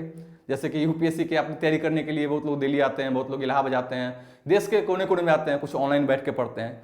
इसी कारण इसी तरह वहाँ भी है। तो इसमें जानिए कि हम क्यों करते हैं, तो हम लोग यात्रा क्यों करते हैं, तो ये सब कारण। इसी तरह अब सिंपल वही सवाल आपसे मैं कर रहा हूं कि आरंभिक मानव यात्रा क्यों करते थे? उस वक्त तो शिक्षा नाम की कोई ऐसी चीज नहीं है, अभी तो सीख रहे हैं। तो आरंभिक मानव का यात्रा का कारण क्या था? उनकी मूलभूत जरूरतें, जीविका के तलाश में, मतलब जीविका ने से पहले, सबसे पहले तो रोटी कपड़ा मकान का कौन, सबसे पहले तो भोजन चाहिए उनको। भोजन की उपलब्धता कहाँ होगी? नदी किनारे जो जंगल है, जंगली लोग हैं तो जंगल में ही रहेंगे ना। तो जंगल में क्या करेंगे? शिकार करेंगे, जंगली कंदमूल खाएंगे, फल फूल खाएंगे, तो वो वहां पर कर रहे हैं वो। तो साथ में उस वक्त के लोग क्या कर रहे हैं? सिर्फ मूलभूत चीजें, मतलब भोजन, पानी और शेल्टर की आवास में घूम रहे हैं। और आज के लोग क्या कर रहे हैं? वो सब चीजें नीड उनकी पूरी है। तो आजकल क्या कर रहे हैं लोग? कुछ और भी, कुछ लोग पर्यटन प्रेमी हैं, कुछ लोग किताब लिखते हैं, कुछ ऑथर उसी में हो गया, कुछ डॉक्टर है, कुछ इंजीनियर है, तरह तरह का प्रोफेशन होता है। तो आज के बारे में पूछा जाए कि आज के लोग यात्रा क्यों करते हैं, तो सिंपल आपका जवाब खुद सोच के बता सकते हैं। तो कमेंट करके बताइए कि भाई आज के लोग हम जो यात्रा क्यों करते हैं। ये आपका ये सवाल रहा मेरी तरफ से कि आप बताइए कि आज के लोग यात्रा क्यों करते हैं, ये आपको बताना है। ठीक है, अब देखिए देश के नाम। अब देश का मतलब भारत देश का नाम भारत क्यों पड़ा? ये बार बार पूछता है कि भाई कभी भारत को इंडिया कहा जाता है, कभी आर्यावर्त कहा जाता है, कभी हिंदुस्तान, कभी भारत, इस तरह के चार नाम इसके हैं, और भी बहुत सारे नाम हैं। तो वो नाम क्यों पड़ा, इसको लेके भी बार बार ये होता है, बहुत तरह का उसमें मत है। कुछ लोग का मानना है कि भरत नाम के जो शासक थे, शकुंतला जो पुत्र भरत है, उनके नाम पर भारत पड़ा। कुछ लोग यूनानी लोगों ने उसको नाम इंडस नदी के नाम पर हिंदस दिया। उसकी चर्चा हम करें क्यों, क्या देखते हैं। देखिए इंडिया शब्द जो है, यहाँ देखिए इंडिया शब्द जो है भारतीय सैन्य का उपयोग करते हैं। क्या अभी हम इंडिया कह रहे हैं, भारत कह रहे हैं, आर्यावर्त कहते हैं।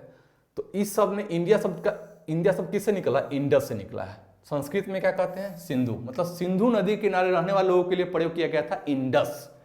ठीक है, तो एटलस में ईरान और यूनान का पता लगाओ। ईरान और यूनान का पता लगाना है आपको। मैं एटलस आपने खुद देखा होगा, आपको बता रहा हूं। ईरान कहाँ है? बलूचिस्तान प्रांत देख रहे हैं?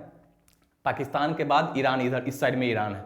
ठीक है, यूनान कहाँ है? ऊपर में है। ठीक है, तो यूनानी लोग, मैप आप देख लीजिएगा। तो इसमें 2500 वर्ष पूर्व उत्तर पश्चिम की ओर से आने वाले ईरानियों ने सिंधु को हिंदोस तथा इंदोस। अब देखिए ईरानियों ने क्या कहा? हिंदोस, और ईरानियों ने क्या कहा? इंदोस।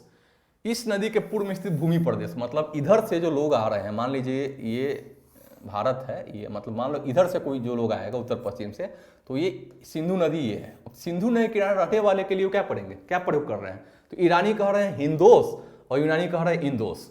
ठीक है, किसके? तो इस नदी के पूर्व, मतलब इधर वास करने वाले लोग जो यहाँ पर वास कर रहे हैं, उनके बारे में ये कह रहे हैं कि हिंदोस और इंदोस कह रहे हैं। ठीक है, तो इसको इंडिया, तो अब वहां के जो लोग रहते हैं उसको क्या कहे? उस क्षेत्र का नाम इंडिया कह दिया। दूसरा है भारत नाम का प्रयोग उत्तर पश्चिम में रहने वाले लोगों के एक समूह के लिए किया जाता है। इस समूह का उल्लेख संस्कृत के आरंभिक लगभग 3500 वर्ष पुरानी एक संस्कृत है कृति ऋग्वेद में मिलता है। बाद में इसका प्रयोग देश के लिए होने लगा। दो है, इसमें बोला गया कि भारत का नाम, भारत जो है उसका नाम करने का 2-3 कारण बताया गया। पहला बताया गया कि उत्तर पश्चिम से जो भी लोग आए तो उन्होंने क्या किया कि सिंधु नदी किनारे पड़ने वाले क्षेत्र में जो रहने वाले लोग थे उनके लिए 2 शब्द का प्रयोग किया। क्या क्या? हिंदोस और इंदोस। बाद में इस नदी के इधर पूरब में रहने वाले लोगों के लिए प्रयोग किया। फिर एक और चर्चा आता है कि भरत नाम का प्रयोग, हम इसका उल्लेख कहाँ मिलता है? आरंभिक ऋग्वेद में मिलता है। तो भरत नाम का प्रयोग है, तो भरत के नाम पर धीरे धीरे इसका करते करते भारत हो गया। तो 2 देश का नाम भारत के, एक तो हो गया भरत के नाम पर भारत पड़ा, दूसरा हो गया यूनानियों और ईरानियों द्वारा क्या कहा गया? इंडिया कहा गया। ठीक है, तो ये 2 हो गया। ठीक है, अब जाते हैं कि अतीत के बारे में। अगला जो है कि अतीत के बारे में हम कैसे जाने। अतीत के बारे में मतलब हम अतीत के बारे में कैसे जान सकते हैं? तो अतीत के बारे में जानकारी प्राप्त करने का तरीका क्या है? पहला है कि लिखी गई पुस्तकों को ढूंढना। मतलब हमको अतीत के बारे में जानना है तो उसको कहाँ से खोजेंगे? सोर्स, किसी किताब में पढ़ेंगे उसके बारे में कि भाई उस समय में क्या होता था, या किसी से पूछेंगे, चर्चा करेंगे कि भाई इससे पहले जब हमारा जन्म नहीं हुआ था, या आज से 30 साल या 40 साल पहले क्या हुआ था। तो उस समय में जो रहे होंगे, जिनको बोध होगा जीवन का, या जो उस समझने योग्य होंगे, वो आपको बताएंगे कि इससे पहले ये था बेटा, इससे पहले ये था। जनरली एक कहानी के पात्र में नाना नानी दादा दादी चर्चा करते हैं कि हमारे समय ऐसे हुआ था। तो दो तरीका है, एक तो आप जानेंगे किसी बड़े बुजुर्ग से पूछेंगे या तो पुस्तक पढ़ेंगे। तो अब हुआ कि उस समय के बारे में कैसे जानेंगे, तो उसमें एक पांडुलिपि बोलते हैं। पांडुलिपि का अर्थ क्या हुआ, पांडुलिपि मतलब जो हाथ से लिखा, जिसको मनुस्क्रिप्ट बोलते हैं, हाथ से लिखी गई। तो पांडुलिपि के लिए यहाँ देखिए मैन्युस्क्रिप्ट मिल ही गया। ये लैटिन शब्द मेनू, जिसका अर्थ हाथ से निकला है। तो पुराने जमाने पुस्तक जो होते थे, हाथ से लिखी पुस्तक जो होते, इसको पांडुलिपि कहलाती थी। पांडुलिपि का मतलब हुआ कि उस समय के लोग क्या करते थे कि उस समय की घटनाओं को हाथ से कहीं न कहीं लिखते थे, उकेड़ देते थे, या भोजपत्र हो, तालपत्र हो, इन सब चीज़ों पर लिखते थे, संग्रह उसमें लिखते थे या चित्र बनाते थे। तो उसको क्या बोलते थे, मनुस्क्रिप्ट बोलते हैं। यूनानी शब्द से बना हुआ है। ये पांडुलिपियाँ पहले किस पर लिखी थी, तारपत्र अथवा हिमालय क्षेत्र में उगने वाले भुर्ज नाम का एक पेड़ की छाल है, जिसको भोजपत्र बोलते हैं, इस भोजपत्र पर लिखी मिलती है। अब देखिए यहाँ पर समझिए, यहाँ पर भोजपत्र, ये एक देखिए फोटो दिया हुआ है। इस फोटो को आप थोड़ा सा ध्यान से देखेंगे तो आपको पता चलेगा कि इस फोटो में आपको उसकी चर्चा मिलेगी। ठीक है, यहाँ देखिए, ये देखिए, ये एक भोजपत्र है। इस पत्र पर, पेड़ का पाठ है, उस पत्र पर देखिए उस समय के लोगों ने कुछ लिखा हुआ है। अब क्या लिखा हुआ है, ये तो खैर पढ़ने का विषय है, जो जिन्होंने इसको अध्ययन किया होगा वो बताएंगे। तो उस वक्त के लोगों का कुछ भाषा अपना, लिपि अपनी रही होगी, तो उस भाषा और लिपि के आधार पर उन्होंने कुछ चर्चा किया उस वक्त के लोगों ने, और उसको एक शब्द के रूप में एक भोजपत्र या तारपत्र पर लिख के अंकित कर दिया। तो ये चीज हमको ये बताता है कि उस वक्त के लोगों को लिखने की कला मालूम थी, भले उनकी लिपि अलग रही हो, हमारे समझ से बाहर हो, लेकिन उनको पता था कि उस चीज को कैसे लिखा जाए। तो उन्होंने उस समय की घटना अपने अनुसार अपनी भाषा में लिखित रूप में यहाँ पर दे दिया। इसका फिगर ये देखिए, इसमें लिखा हुआ है। अब आगे क्या है, तो हम भी आज देखिए, आजकल क्या होता है कि हम किताब जो पढ़ते हैं, तो किताब में क्या होता है, किताब जो है हमारे अनुसार लिखा गया है। जैसे आज की जो भाषाएं हैं उसी के आधार पर है। हम लोग क्या पढ़ रहे हैं, देवनागरी लिपि है हिंदी के लिए, ठीक है, और इसके लिए इंग्लिश के लिए आप जानते हैं कौन सी लिपि है, ठीक है। तो ये जो लिपि है, लिपि मतलब हुआ उस लिपि का ज्ञान हो, लिपि का ज्ञान है तभी तो हम, देवनागरी लिपि का ज्ञान है तभी तो हिंदी पढ़ पा रहे हैं, ठीक है। तो लिपि के आधार पर, तो उस वक्त के लोगों ने जो लिखा उनकी लिपि अलग हुई होगी, तो उस वक्त जो लोग उस लिपि को जानते होंगे उस भाषा को पढ़ सकते हैं। जैसे आज हम लोग देवनागरी लिपि जानते हैं तो हम हिंदी पढ़ रहे हैं, और क्षेत्रीय जो लैंग्वेज है वहाँ का लिपि अलग है, तो वो लोग वहाँ की भाषा बोलते भी हैं स्थानीय लोग, और उसको लिखते भी उस अपनी भाषा में। तो ये सब चीज़ यहाँ जानना है। अब इन वर्षों में, अब देखिए उसके बारे में कुछ चर्चा हो रही है। चर्चा क्या हो रही है कि इन वर्षों में पांडुलिपियों को कीड़ों ने खा लिया। अब देखिए पांडुलिपि के बारे में बता रहा हूँ, पांडुलिपि आखिर है क्या। तो पांडुलिपि आपको बताया कि भोजपत्र, तालपत्र जो होगा, पेड़ की छाल या जो भी होगे, पेड़ के पत्ते, वो तो सड़ गल जाएंगे, मिट्टी से दब गए, इतने साल पुराने जो चीजें हैं वो कहीं ना कहीं क्या होगी, नष्ट हो जाएंगी, या तो उसको कीड़े खा जाएंगे, वो तो सड़ गल जाएंगे, ठीक है। तथा कुछ जो है नष्ट कर दी गई या खा गई। कुछ नष्ट करने का कारण बताऊंगा, जो इन्वेडर्स आए, जो बाहरी आक्रमण हम पर हुआ, उन्होंने क्या किया कि हमारी संस्कृति को समझा ही नहीं, उनको समझने से मतलब थे, उनको क्या था, लूटपाट करना था, तबाह करना था, धन संचय करके ले जाना था। तो उन्होंने इसको नहीं समझा, उन्होंने क्या किया, आया, आक्रमण किया और यहाँ की सारी संस्कृतियों को नेस्तानाबूद करके चले गए। खैर वो बात की बात है। फिर भी ऐसी कई पांडुलिपियां आज भी उपलब्ध है। प्रायः ये पांडुलिपियां मंदिरों, विहारों में, आप देखिए मंदिर तो आप जान रहे हैं जहाँ पूजा पाठ होता है, विहार मतलब जहाँ लोग रहते हैं, ठीक है। जैसे बौद्ध विहार का अर्थ हुआ कि बौद्ध भिक्षु जो है, उस धर्म से जुड़े हुए जो लोग हैं बौद्ध धर्म से, वो वहाँ पर निवास करते थे। तो निवास करते थे तो कुछ ना कुछ लिखने का काम करते होंगे वो, तो वहाँ पर जो शेष बची हुई थी उनको अध्ययन करके हम इनके बारे में जान पाए कि उस समय का इतिहास क्या था, ठीक है। इन पुस्तकों में धार्मिक मान्यताओं, व्यवहारों, राजाओं के जीवन, अब जो उस वक्त जो धर्म को जो प्रश्रय दे रहा था, कौन दे रहा था, राजनीतिक काल था, राजा शासन कर रहा था, राजा का युग था, राजवंश चलता था, औषधि विज्ञान तत्काल काल में जो होता था, उस सब प्रकार की चर्चा मिलती है। इसके अतिरिक्त महाकाव्य, कविताएं, नाटक, इन सब में कई संस्कृत में लिखे हुए मिलते हैं, जबकि अन्य प्राकृत और तमिल में है।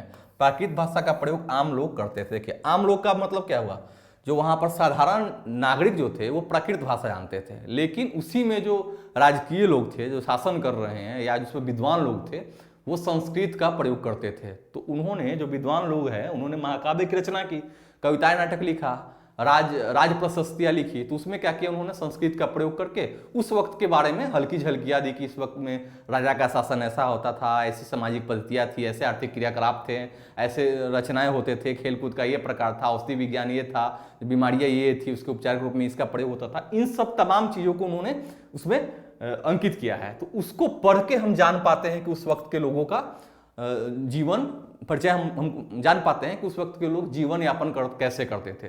तो ये भी आपको जानना है। तो अब आगे हम बात करते हैं, मैंने एक बार फिर से उसको रिकॉल कर देता हूं आपको। ये रसीदा के प्रश्न हम शुरू हुए थे। रसीदा ने एक प्रश्न किया कि 100 वर्ष पहले की जानकारी हमें कैसे मिले, उसकी चर्चा मैंने कर दी। अगर जो अभी लेट से जुड़े होंगे सेशन में या लेट से देख रहे हैं, वो एक बार थोड़ा सा इसमें पीछे जाके वीडियो को पीछे करके आप उसको देख सकते हैं, रिकॉल आपको हो जाएगी। फिर इसका आगे आके फिर आप यहाँ से कंटिन्यू कर सकते हैं। तो उसकी चर्चा आपको की गई है, आप उसको देख के रिकॉल कर दे जो नए आए हैं। ठीक है, अब आगे बढ़ते हैं हम। अब अभिलेखों का अध्ययन। अभिलेख क्या होता है? देखिए, शासकों ने क्या किया उस वक्त जो शासक थे, अब हम यहाँ पर एक समझिए होलिस्टिक वे अपना रहे हैं, डायरेक्ट हम इसमें नहीं पढ़ रहे हैं, हमको प्राचीन भारत की झलक दे रहे हैं। 6th क्लास है, इसको बार बार ध्यान रखेंगे आप। इसमें हम डायरेक्ट प्राचीन भारत में डायरेक्ट हम पूरा प्राचीन भारत तक जो अंत है, मध्यकालीन से शुरुआत तक, ये एक ही बुक में हल्का हल्का झलक देके चला गया है। तो झलक दिया गया है, तो उसी को आपको उसी के अनुरूप समझा रहा हूँ। आप इसको ये ना समझे कि इसमें ये भी और भी चीज़ और भी है, वो उसका स्पेशल टॉपिक अलग अलग होंगी, वो मैं पूरी तरह से कराऊंगा, लेकिन अभी 6th क्लास के अनुसार ही आपको स्टडी करनी है, इसलिए आप परेशान हो गए। देखिए, अभिलेख का मतलब होता है कि उस वक्त राजा थे ना, राजकीय जो आदेश होता था वो पत्थर पर उत्कीर्ण कर लेते थे, पत्थर पर लिख दिया। क्यों लिखा?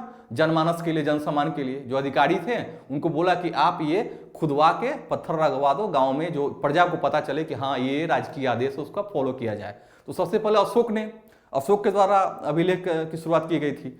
तो इस अभिलेख ये भी एक माध्यम है, सोर्स के रूप में अभिलेख का भी बहुत बड़ा योगदान है, क्योंकि अभिलेख के माध्यम से पता चलता है कि जहां जहां अभिलेख मिले हैं उस शासक का उस क्षेत्र रहा होगा।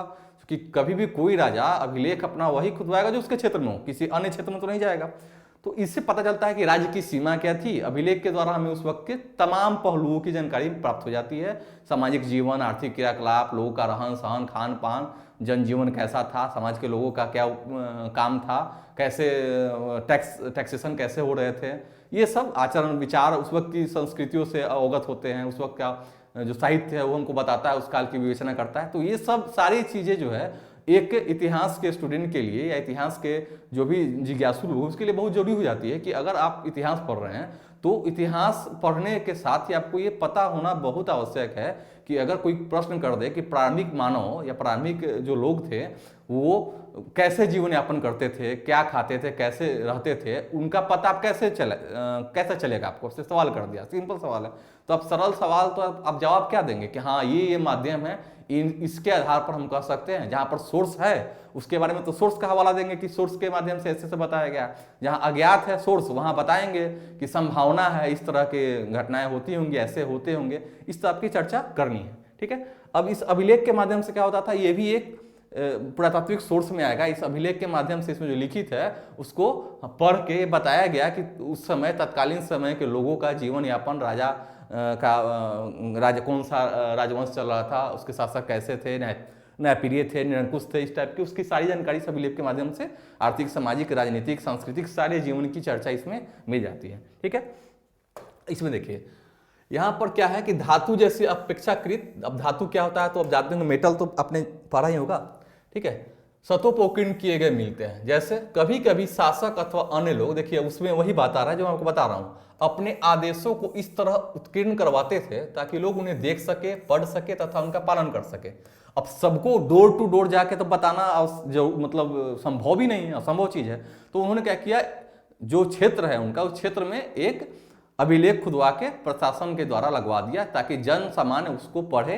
या आज भी देखिए माइक के माध्यम से हम प्रचार करते हैं, उस वक्त क्या ढोल के माध्यम से प्रचार कर दिया कि हाँ शासक का आदेश है, जनता इसको फॉलो करे। इस टाइप की चीजें यहाँ बताई जा रही है। ठीक है, कुछ अन्य प्रकार के अभिलेख मिलते हैं जिनमें राजाओं तथा रानियों सहित अन्य स्त्री पुरुष ने भी अपने कार्यों के विवरण। अब देखिए आजकल भी देखिए, आजकल आप आज से ही आपको बता रहा हूँ, आजकल क्या होता है कि हम कभी भी आजकल जो है राजनेता जो काम करते हैं, सरकार जो काम करती है उसके लिए क्या करती है, सरकार प्रचार करती है रेडियो के माध्यम से, टेलीविजन के माध्यम से, न्यूज पेपर के माध्यम से पैम्पलेट छपवाते हैं, बोर्ड बनवाते हैं। सरकार ये बताती है कि हमने 5 वर्ष में अपने कार्यों का लेखा जोखा प्रस्तुत करती है कि हमने ये किया। उसी प्रकार उस समय के राजा रानी ने जो किया, या उस समय के जो मंत्री होते थे, या उस वक्त के जो व्यापारी होते थे, जो धनी वर्ग थे, उन्होंने भी क्या किया, जो समाज के हित में किया उसके लिए उन्होंने क्या किया, एक अभिलेख लिखवाया और जानकारी दी कि हाँ हमने ये किया। इससे ही पता चलता है कि उस वक्त के लोगों ने क्या किया था, और ये पता चलने से चलता था, ये भी चल पाता है कि उस वक्त संसाधन रहे होंगे, तभी तो अभिलेख लिखाया जा रहा है या कुछ काम हो रहे हैं। तो संसाधन सरप्लस है तभी तो ये कामें हो रही हैं। तो ये भी पता चलता है कि आर्थिक जीवन उस वक्त ठीक रहा होगा। इस तरह की चर्चा हो रही है यहाँ पर। फिर यहाँ देखिए,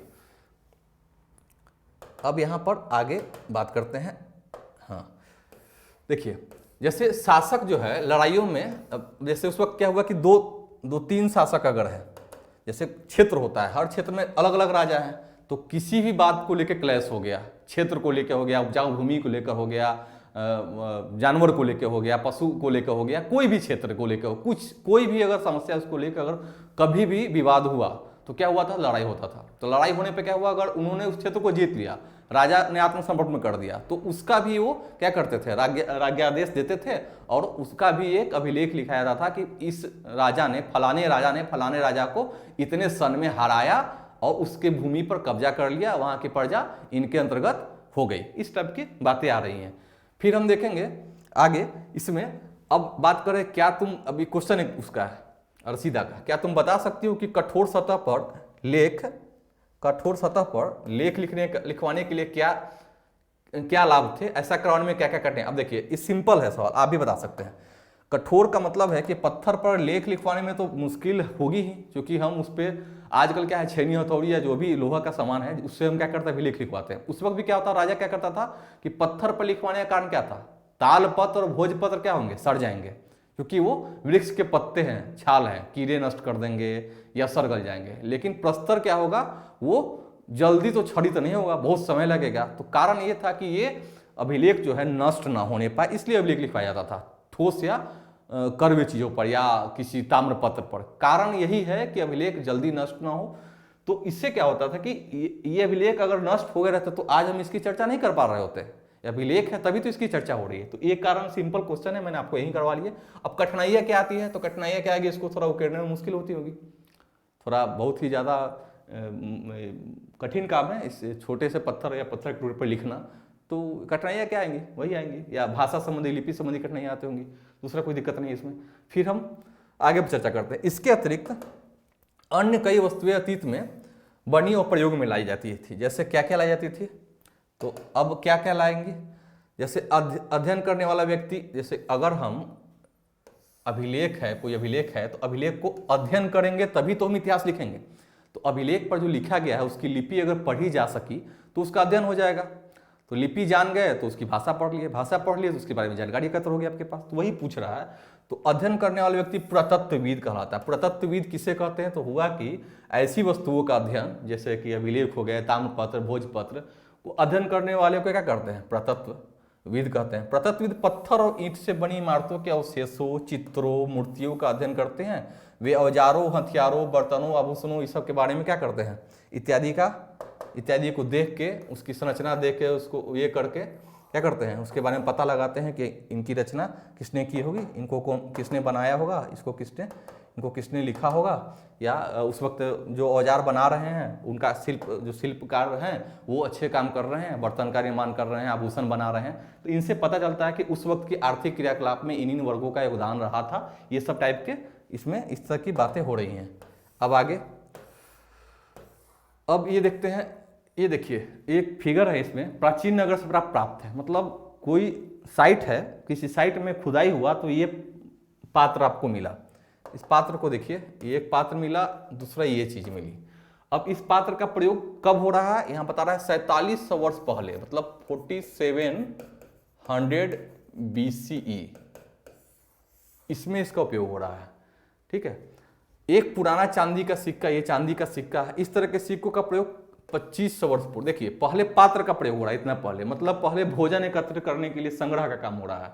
लेकिन अब 25 इससे पहले 2500 वर्ष पूर्व मतलब कुछ बाद में जाके सिक्का का प्रयोग, मतलब सिक्का का प्रयोग ये बता रहा है कि अब इकट्ठा से अब ये मार्केट चल चुका है, आर्थिक क्रियाकलाप शुरू हो चुकी है, लेन देन की प्रक्रिया शुरू हो चुकी है, मतलब नगर निर्माण की तरफ ये इशारा कर रहा है कि सिक्का का प्रचलन है, मतलब सरप्लस ज़्यादा है और एक राजा का शासन है या व्यापारी वर्ग का शासन है या समाज समृद्ध है, इससे यही डिनोट हो रहा है। ठीक है, हमारे द्वारा आज परिवार ने सिक्कों से सिक्का किस तरह भिन्न है तो जान जाइए। उस वक्त के सिक्के देखिए इसका डिजाइन अलग अलग होता था, पंचमार्क सिक्के हैं, ये शेप साइज इसका ठीक ठाक नहीं था, देखिए चपटा गोला पतला इस टाइप का होता है। आज के सिक्के क्या है, प्रॉपर शेप में है। उस वक्त का लोगो वो कोई ज़्यादा महत्वपूर्ण नहीं था, आजकल का लोगो आता है।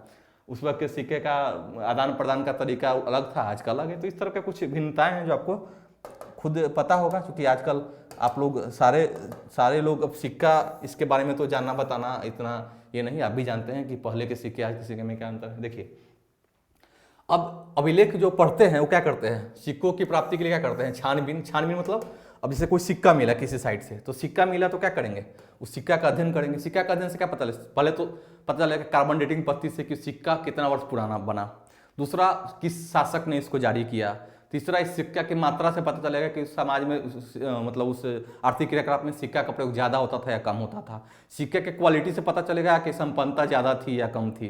अगर आम जन के बीच भी सिक्का का ज़्यादा प्रचलन, आम जन के भी खुदाई में आम जन का जो साइट है जहाँ पर आम जन लोग रहते थे, उस जनसामान्य के पास अगर सिक्का का समय मिलता है तो मानेंगे कि प्रजा क्या थी, सुखी थी। इस टाइप के कुछ इस सिक्का से ये तो इसकी छानबीन करके क्या करते हैं, पता लगाते हैं। कुछ जगह से पत्थर की पकी ईंटें, पत्थर पक्की मिट्टी तथा कुछ धातु की बनी हो सकती है। कहीं कहीं क्या हुआ कि टेम्पोररी सिक्का भी है, जैसे कहीं पर अगर सिक्का मिट्टी के बन रहे हैं या पत्थर के बन रहे हैं या कोई छोटा बहुत ही कम कीमती पत्थर या किसी भी चीज़ से बनाया जा रहा, इसका अर्थ है कि उसमें संपन्नता कम है, काम चलाऊ जीवन, मतलब आर्थिक क्रियाकलाप हो रही है लेकिन वो संपन्नता नहीं है।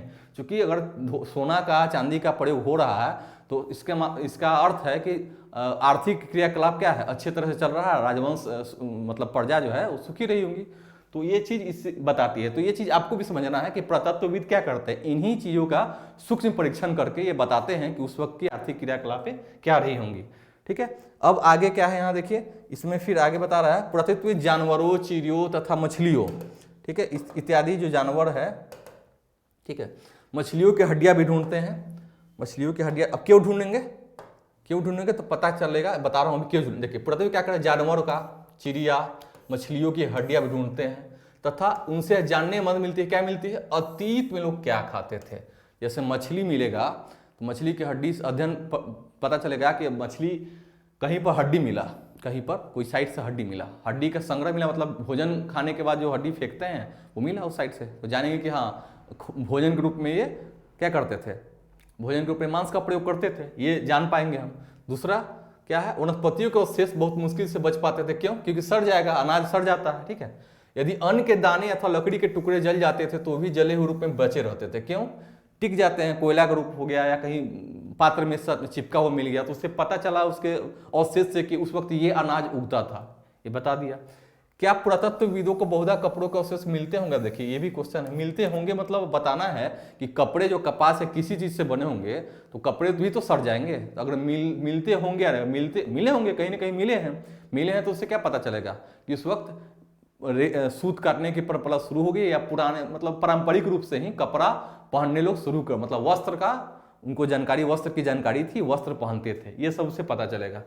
पांडुलिपियों, अभिलेखों, पुरातत्व से ज्ञात जानकारी के लिए इतिहासकार प्राय क्या करते हैं, स्रोत शब्द का प्रयोग करते हैं। स्रोत को इंग्लिश में क्या बोलते हैं, सोर्स। ठीक है, तो सोर्स क्या करता है, इस स्रोत के माध्यम से क्या करता है, इतिहास की हमको जानकारी होती है, किसी चीज का सोर्स मिला तो सोर्स से क्या करेंगे आप, रिसोर्स पर रिसर्च करेंगे, रिसर्च से एक कहानी तैयार करेंगे कि हाँ संभवतः ऐसा ऐसा सोर्स के अध्ययन से ऐसा ऐसा चीज जो मिला है, इसके आधार पर समाज उस वक्त ऐसा रहा होगा, ये शासन होगी, व्यापारी वर्ग का ये काम होगा। इस तरह सोर्स जो है हमें इतिहास की जानकारी देता है। इतिहासकार उन्हें कहते हैं जो अतीत का अध्ययन करते हैं। अब इतिहासकार, हिस्टोरियन कौन है, जो अतीत का अध्ययन करे, इतिहासकार कहते हैं। हालांकि इसकी और भी अच्छी परिभाषा हो सकती है, लेकिन अभी 6 क्लास के एनसीईआरटी इसको ज़्यादा दिल पे नहीं लेना है, आपको इतना ही जानिए। स्रोत के प्राप्त होते ही अतीत के बारे में पढ़ना बहुत रोचक हो जाता है। अब क्यों होता है, स्रोतों की सहायता से हम धीरे अतीत का पुनर्निर्माण करते जाते हैं। अतः इतिहासकार तथा प्रतत्वविद उन जासूसों की तरह है जो इन सभी स्रोतों का प्रयोग सुराग के रूप में कर अतीत को जानने का प्रयास करते हैं। अब यहाँ पर थोड़ा महिमा मंडन है इतिहासकार का कि इतिहासकार क्या हुआ, कोई वस्तु सामग्री के अध्ययन के पश्चात तत्कालीन समय की वस्तु स्थिति को बता देना कम बड़ी बात नहीं है।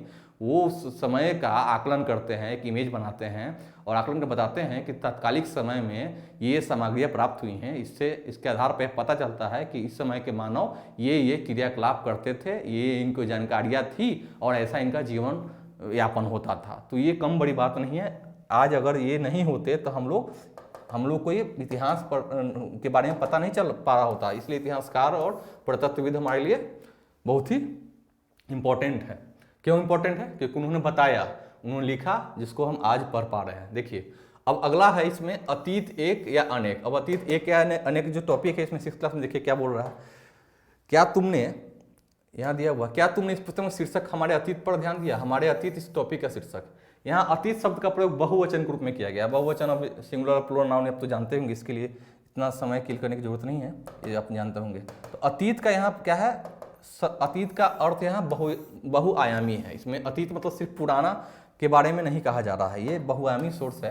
अब इसे देखिए, चूंकि पुराने समय में ध्यान दिलाने के लिए, पुराने समय को बताने के लिए अतीत का प्रयोग किया गया। तो अतीत में अलग अलग समूह के लोग, अलग अलग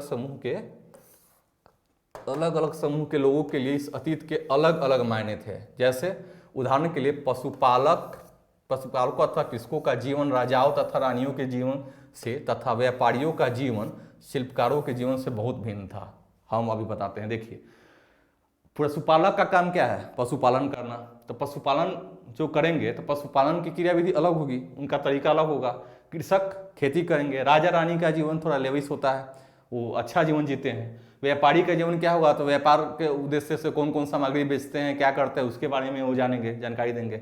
शिल्पकार के जीवन क्या है? तो शिल्पकार क्या करेगा? पॉटरी बनाएगा, तरह तरह की रचनाएं करेगा, भवन निर्माण करेगा। तो उन सब का जीवन का तरीका, तौर तरीका बिल्कुल अलग होगा, ये जाहिर सी बात है। अब यहाँ देखिए, उस समय के देश में अलग अलग हिस्सों में लोग अलग अलग व्यवहारों और रीति रिवाजों का पालन करते थे। कारण कि उत्तर दक्षिण पूरब पश्चिम जो भी दिशा है, अगर माइग्रेशन हो रहा है तो उत्तर जहाँ जो लोग हैं उस क्षेत्र में जो संसाधन है उसी के अनुरूप अपनी क्रियाकलाप करते हैं।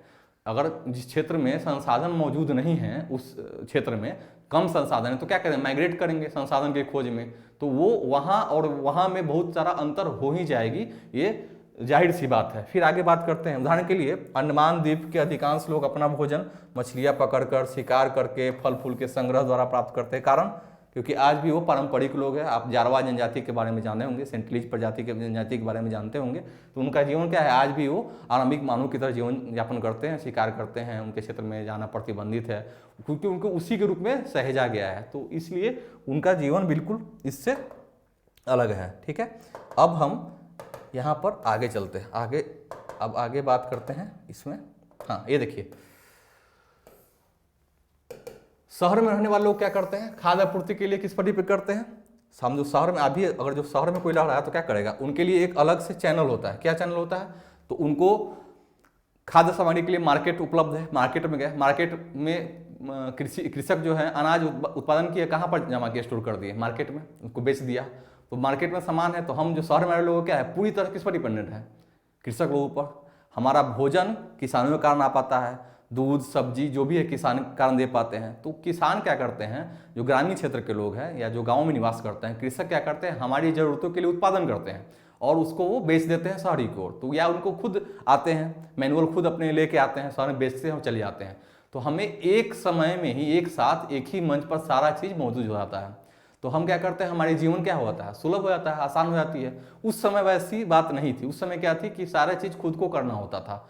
लेकिन धीरे धीरे जैसे जैसे जो अलग अलग विभाग होते चले गए, विभाग का मतलब है कि शिल्पकार का अलग काम हो गया, इतिहासकार का काम अलग हो गया, पॉटरी बनाने वाला अलग है, खाना बनाने वाले लोग अलग है, कसाई का काम अलग है। तो उनका जैसे ही पेशा बदला तो उन्होंने उस पेशा को क्या करा? अपने जीवन में उतार लिया और वो अलग अलग टाइप के काम करने लगे। तो वेराइटी ऑफ वर्कर्स हो गए और वैरायटी ऑफ क्या स्किल्स हो गए। उसके आधार पर उन्होंने काम किया। जो आज हम शहर देख रहे हैं, उस शहर में देखिए तरह तरह के लोग रहते हैं, कोई अलग काम कर रहा है, कोई उत्पादन कर रहा है, कोई भोग में लगा हुआ है, तो हमें वो सारे संसाधन एक मंच पर एक जगह उपलब्ध हो पा रहे हैं, इसलिए शहर का विकास हुआ है। तो आज के जीवन में, तब के जीवन में आप ऐसे ही पता लगा पाएंगे, कोई बड़ी चीज़ नहीं है। आप तुलना करके देख लीजिए पहले के जीवन में, आज के जीवन में। तो यही इसकी चर्चा यहीं पर यही हो रही है। अब आगे करते हैं। आगे है इसमें इसके अतिरिक्त एक अन्य तरह का भेद है, जैसे शासक। अब उस वक्त के शासक जो है, शासक का अर्थ राजा, उस वक्त के शासक क्या कर रहे हैं, उस वक्त के शासक अपनी विजयों का लेखा जोखा रखते थे। विजयों मतलब शासक जो है विजयों का लेखा जोखा रखते थे। मतलब अगर कोई एक राजा दूसरे क्षेत्र के राजा से लड़ाई करता है किसी भी मुद्दे पर, चाहे वो भूमि हो, चाहे वो कोई भी संसाधन हो, जनरली भूमि और उस क्षेत्र के संसाधन के लिए युद्ध होते थे, तो क्या करते थे, जीत पर क्या करते थे, जश्न मनाते थे। और एक राजकीय संरक्षक में जो लेखक या विद्वान होते थे उनसे क्या करते थे, बोलते थे राजकीय पत्र घोषित करो या अभिलेख लिखवाओ, हमारा महिमा मंडन करो। तो वो भी एक जानकारी का सोर्स है कि उस समय के राजा के बारे में उन्होंने क्या क्या किया था राज्य के लिए या उस क्षेत्र के विकास के लिए, उसके बारे में उनको जानकारी मिल पाती है। तो जितने लड़ाइयाँ उन्होंने लड़ी, ठीक है, तो उसके बारे में हम जान पाते हैं। क्यों? क्योंकि राज्य के जो संरक्षक विद्वान थे उन्होंने उसकी चर्चा की, तो उसके बारे में वो इतिहास में क्या हुआ, इतिहास में वो किताब के रूप में या ताम्रलिपि के रूप में या अभिलेख के रूप में जो लिखा, वो उसका अध्ययन हमने करके बता पाया। कम से कम इतना जानकारी मिली कि फलाने समय में फलाना राजा का शासन था और उनके अंतर्गत ये राज्य के ये काम होते थे, आर्थिक क्रियाकलाप ये थी, समाज में लोग ऐसे रहते थे, घूमते थे, फिरते थे, व्यापार व्यवसाय का ये स्ट्रक्चर था। ये सब जान हम पाते हैं उन्हीं के आधार पर। फिर शिकारी, मछुआरे, संग्राहक, कृषि अथवा पशुपालक जैसे आम आदमी उसमें क्या कर रहे हैं उसका कोई भी लेखा जोखा नहीं होता था, कारण कि वो अपने जीवन में व्यस्त रहते थे, उनके पास उतना संसाधन नहीं था या वो उस तरह के जीवन नहीं जी पाते थे। उनकी तो अपने पेट चलानी मुश्किल रही होगी, तो वो एक ऐसे स्टाफ रख लेंगे कि तुम हमारे बारे में लिखो। और जन सामान्य की भाषा मैंने बताया उस वक्त अलग रही होगी, क्योंकि उनका पेशा क्या है, कृषि कार्य करना है या समाज में लोगों का सेवा करना है या आर्थिक क्रियाकलाप करके जीवन यापन कर रहे हैं, इसलिए उनके इतिहास का लेखा जोखा क्या है, नहीं है। आगे देखिए, पुरातत्व की सहायता से हम उनके जीवन को जानने में मदद मिलती है, हालांकि अभी भी इसके बारे में बहुत कुछ जाना। अब देखिए, राजकीय संरक्षण में जो इतिहास लिखा गया उसकी चर्चा तो हो गई, उसकी चर्चा हमें मिल पा रही है, लेकिन उस वक्त जन सामान्य के बारे में जीवन कैसा था वो हम नहीं जान पाए। उसको ही लेकर आजकल इतिहास में तरह तरह के शोध हो रहे हैं, नए नए शोध से पता चल रहा है कि नहीं, अब सिर्फ उस राजा के बारे में नहीं जानना है, अब उस क्षेत्र में मौजूद जो भी प्रजा कैसे थे, वहाँ के लोग कैसे थे, उनके बारे में थोड़ा विशेष ध्यान दिया रहा है, क्षेत्रीय इतिहास को लिखा जा रहा है। तो ये अच्छी बात है, क्योंकि हम सिर्फ राजा के बारे में नहीं आगे उनके बारे में जान पा रहे हैं, तो ये खुशी की बात है कि अब उनके साथ न्याय हो रहा है। ठीक है, अब आगे देखते हैं तिथियों का मतलब। तिथि के बारे में पूछे, जैसे तिथि में क्या होता है, जनरली तिथि के बारे में क्या करते हैं, तारीख कौन सा है हम डेट लिखते हैं, माह कौन सा है, वर्ष, जैसे कि आज तारीख है 24, तो 24 ये वर्ष है, ये महीना है, ये दिन है, इस तरह की। तो अब है कि पहले एक बताया गया कि हम लोग चर्चा करते हैं BCE, बिफोर कॉमन एरा, या BC, ठीक है, आजकल BCE कहा जा रहा है। आजकल अभी क्या है, ईस्वी, CE, कॉमन एरा। तो हम कैसे गणना करते थे, पुराने काल में गणना इतिहास का समय का कैसे करते थे, आजकल कैसे कर रहे हैं, उसके बारे में चर्चा कर रहा है। जैसे 2000 या इसी तरह का कोई और वर्ष बताओगी, बताने के लिए बोल रहा है उसको, रसीदा को। वर्ष की गणना ईसाई धर्म प्रवर्तक ईसा मसीह के जन्म की तिथि से की जाती है, अतः 2000 वर्ष कहने का तात्पर्य ईसा मसीह के जन्म के 2000 वर्ष के बाद से है, 2000 वर्ष पूर्व। ईसा मसीह के जन्म के पूर्व की सभी तिथियां ईसा से पहले के रूप में जानी जाती है, ईस्वी पुरुष को बोलते हैं, मैंने बताया अभी। इस पुस्तक में हम 2000 को अपना आरंभिक बिंदु मानते हैं, वर्तमान से पूर्व की तिथियां को लोग करेंगे। अब आगे चैप्टर है क्या, कब और कहाँ और कैसे टॉपिक है, इसके बारे में बताया जा रहा है कि अब हम इसको मानक बिंदु मान रहा है। NCERT का कहना है कि 2000 ईस्वी को एक मानक आरंभिक बिंदु मान के उसके आधार पर चर्चा करेंगे, उसके पीछे का या उसके आगे का, ये इसमें आपको बताने का प्रयास किया जा रहा है, इसको आप ध्यान में रखेंगे। आगे देखिए, अब क्या, कब, कहाँ और कैसे, ठीक है, तो ये थोड़ा सा इसमें इसको जान जाइए, ये इंपॉर्टेंट है। क्यों, मैं बता रहा हूँ। यहाँ देखिए, एक चीज़ गौर कीजिए, अंग्रेजी में, इंग्लिश जिसको बोलते हैं, हिंदी में, अंग्रेजी में BC मतलब बिफोर क्राइस्ट, हिंदी में ईस्वी पूर्व का तात्पर्य बिफोर क्राइस्ट लिखा हुआ ईसा पूर्व होता है। कभी कभी तुम तिथियों से पहले AD, हिंदी में ईस्वी, हिंदी में जो ईस्वी लिखते हैं उसको एनो डोमिनी AD बोला जाता था। ठीक है, तो यहाँ एनो डोमिनी लिखा गया है ना, दो लैटिन शब्दों से बना है। इसका अर्थ है ईसा मसीह के जन्म के वर्ष से। AD का अर्थ हुआ कि इसको ईसा मसीह का जन्म माना गया इस वर्ष को, तो इसको AD कहा गया। लेकिन अब AD की जगह क्या लिखा जा रहा है? CE। मैंने बताया था ना कि AD की जगह पर लिखा रहा है CE, मतलब कॉमन एरा, कॉमन एरा। ठीक है, यहाँ देखिए CE का क्या है, BC तथा BC की जगह BC का प्रयोग होता है। CE अक्षरों का प्रयोग कॉमन एरा, BC का प्रयोग बिफोर कॉमन। यहाँ समझिए, CE का फुल फॉर्म कॉमन एरा किसके बदले प्रयोग हो रहा है? AD के बदले। और BC की जगह क्या प्रयोग हो रहा है? BC, इसका अर्थ क्या है? बिफोर कॉमन एरा हो रहा है। ठीक है, हम इन शब्दों का प्रयोग इसलिए करते हैं क्योंकि विश्व के अधिकांश देशों में अब इस कैलेंडर का प्रयोग सामान्य हो गया है। भारत में तिथियों के इस रूप का प्रयोग लगभग 200 वर्ष पूर्व आरंभ हुआ था। कभी कभी अंग्रेजी के BP, ये भी मैंने बताया था, BP अक्षरों का प्रयोग होता है जिसका तात्पर्य है बिफोर प्रेजेंट, मतलब वर्तमान से पहले है। तो ये है कि आप जान जाइए कि हम AD के बदले, आजकल अगर किताब में कहीं AD की जगह आपको CE मिले तो घबराना नहीं है, ये ईस्वी है, कॉमन एरा। BC की जगह पर अगर आपको BCE मिले तब भी नहीं घबरा रहा है, और AP मिल जाए प्रेजेंट, ठीक है, मतलब BP मिल जाए बिफोर प्रेजेंट तो नहीं घटाना है, मतलब आज से पहले, वर्तमान से पहले का बात करेगा।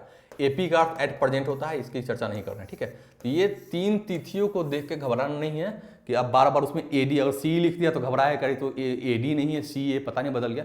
ये जानिए NCERT ने इसको अपडेट कर दिया है, तो आपको ये प्रयोग में, अब एग्जामिनेशन में जरूर इसको ध्यान में रखेंगे। अगर आप मेंस की राइटिंग भी करेंगे तो AD की जगह CE, BC की जगह BCE का प्रयोग करेंगे, वो ज़्यादा अच्छा होगा, क्योंकि एग्जामिनर ये खुश होगा जान के कि बच्चा अपडेट है और ये फॉलो कर रहा है इन चीज़ों को, तो अच्छी बात है। अगर आप उसका अनुकरण करने लगे, अनुसरण कर रहे हैं तो अच्छी बात है। ठीक है, तो दोस्तों अब ये यहाँ पर इस टॉपिक में ज़्यादा कुछ बचा नहीं है। एक बार आपको मैं ये क्लियर कर दूँ कि ये देखिए पहले का है, जैसे मिस्र का कहानी है कि उसमें एक राजा था मिस्र में, कैसे वहाँ पर उत्कीर्ण कराया था अभिलेख, कठोर अभिलेख पर। तो यहाँ पर बताया गया है कि भाषा का प्रयोग कैसे कैसे हुआ, लिपियों का प्रयोग कैसे कैसे हुआ। तो यहाँ देखिए, इससे पहले एक चित्रात्मक लिपि है, मिस्र के बारे में राजा रानी कहानी है। इसमें इस फिगर के आधार पर इसको जब डिकोड किया गया तो पता चला गया कि हाँ, इस फिगर का कुछ अर्थ होता था। तो फिगर का अर्थ क्या बताया गया कि हाँ, इसमें इसका ये अर्थ है, इसके बारे में ये चर्चा है। अब मिस्र में यही होती, रोसट्टा नाम का एक कस्बा है, रोसट्टा नाम के कस्बा की चर्चा की गई है। इसके बारे में बताया गया है कि एक ऐसा उत्कीर्णित पत्थर मिला है, ऐसा उत्कीर्णित पत्थर मिला जिस पर एक ही लेख में 3 भिन्न भाषाओं का लिपियों का, यूनानी मिस्री मतलब लिपि को मिला के प्रयोग किया गया है। विद्वान यूनानी भाषा पढ़ सकते थे। उन्होंने बताया कि राजा रानियों के नाम एक छोटे से फ्रेम में दिखाए गए हैं, जिसको कारतूस कहा जाता था। आजकल कारतूस का मतलब जानते हैं, गोली को बुलाता है, उस वक्त कारतूस कहा गया। इसके बाद विद्वानों ने यूनानी तथा मिस्री संकेतों को अगल बगल रखते हुए मिस्री अक्षरों की समानार्थक ध्वनियों की देखिए, दोनों अलग अलग लिपि थी, लेकिन क्या किया कि विद्वान क्या किया, उसको डिकोड करने के लिए यूनानी और मिस्री संकेतों को एक साथ बैठा के उस भाव चित्रात्मक लिपि के अनुसार पर एल अक्षर को डिकोड कर लिया शेर के लिए, ए अक्षर का नाम चिड़िया के चित्र बने हैं।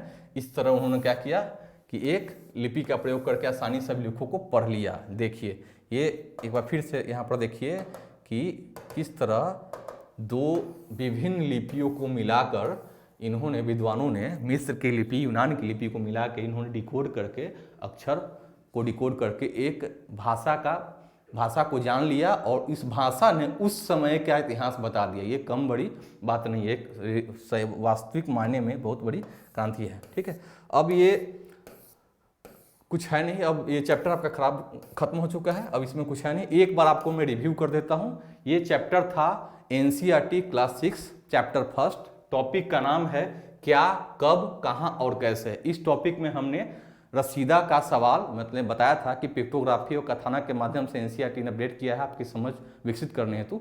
तो इसमें बताया गया कि कब, क्या और कैसे, कहाँ इसकी चर्चा की गई। तो प्रारंभिक मानवों की चर्चा की गई, वो कैसे रहते थे उसके बारे में चर्चा की गई। धीरे धीरे उन्होंने पशुपालन सीख लिया, उसकी चर्चा की गई। धीरे धीरे आरंभिक कृषि सीख, उसकी चर्चा की गई। धीरे धीरे शहर के स्तर बढ़ते चला गया, एक नगर का निर्माण कर दिया, एक संस्कृति का निर्माण कर दिया।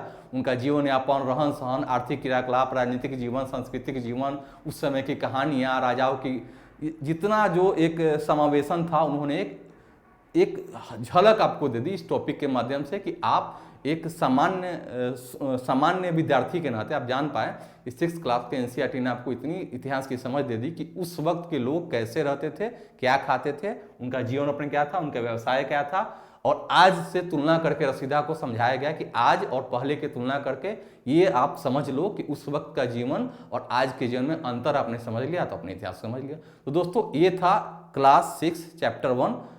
आज हमने ये टॉपिक खत्म कर दिया। अब हम अगले वीडियो में आएंगे आपके सामने इसी क्लास 6 एनसीईआरटी की सेकेंड चैप्टर जो टॉपिक है उसके साथ हम उसको खत्म करेंगे। तब तक आप सबसे पहले इस चैनगढ़ अगर चैनल को जो आप देख रहे हैं उसको अपने लाइक नहीं किया है, सब्सक्राइब नहीं किया है, उसको अपने अगर शेयर नहीं किया है अपने दोस्तों से तो उसको शेयर जरूर करें, क्योंकि बहुत सारे छात्र हैं जो इससे अनभिज्ञ हैं तो उसको भी इसका लाभ मिलेगा। क्योंकि इस प्लेटफॉर्म का जो एक अपने लोगों देखा होगा या उसका ध्येय वाक्य है इसका चयन तक चयन नहीं, तो उसको हम प्रासंगिकता उसका यही है कि हम पूरी तरह डिटरमाइन है कि आपको हम कहीं और प्लेटफॉर्म पर नहीं जाने देंगे। हम एनसीईआरटी यहाँ कवर कराएंगे ताकि आपको बार बार कहीं भी अन्य सोर्स पर डिपेंड नहीं रहना पड़े। आपकी सारी तैयारी यही होगी, बस आप डेडिकेशन के साथ एक योजना के साथ आप आइए और इस चैनल से जुड़िए, उसको लाइक सब्सक्राइब कीजिए, बेल आइकन जरूर दबाइए ताकि अगली कोई भी अगर वीडियो आती है अपलोड होती है तो आपको नोटिफिकेशन मिल जाएगा और एक टाइमिंग आपको पता चल जाएगी कि हाँ इस क्लास इतना बजे से क्लास होगा, तो वो आपको हम डिलीवर्ड कर पाएंगे और आपके लिए सुविधाजनक हो जाएगी। तो दोस्तों अब हम इसी के साथ इस क्लास 1 जो मेरा खत्म हुआ इसके साथ हम विराम लेना चाहेंगे। मैं आपके अभी हाल ही में यूपीएससी का मेंस का रिजल्ट आया है तो उसमें जो भी अभ्यर्थी सफल हुए उनको बहुत बहुत शुभकामनाएं मेरी तरफ से, और आप इसी तरह पढ़ते रहिए और पूरी निष्ठा के साथ पढ़िए, बिल्कुल घबराना नहीं है, हम आपके साथ हैं। हमें पूरा विश्वास है कि आप जरूर चयनित होंगे। इसी आशा के साथ मैं आपसे विदा चाहूँगा। धन्यवाद। जय हिंद।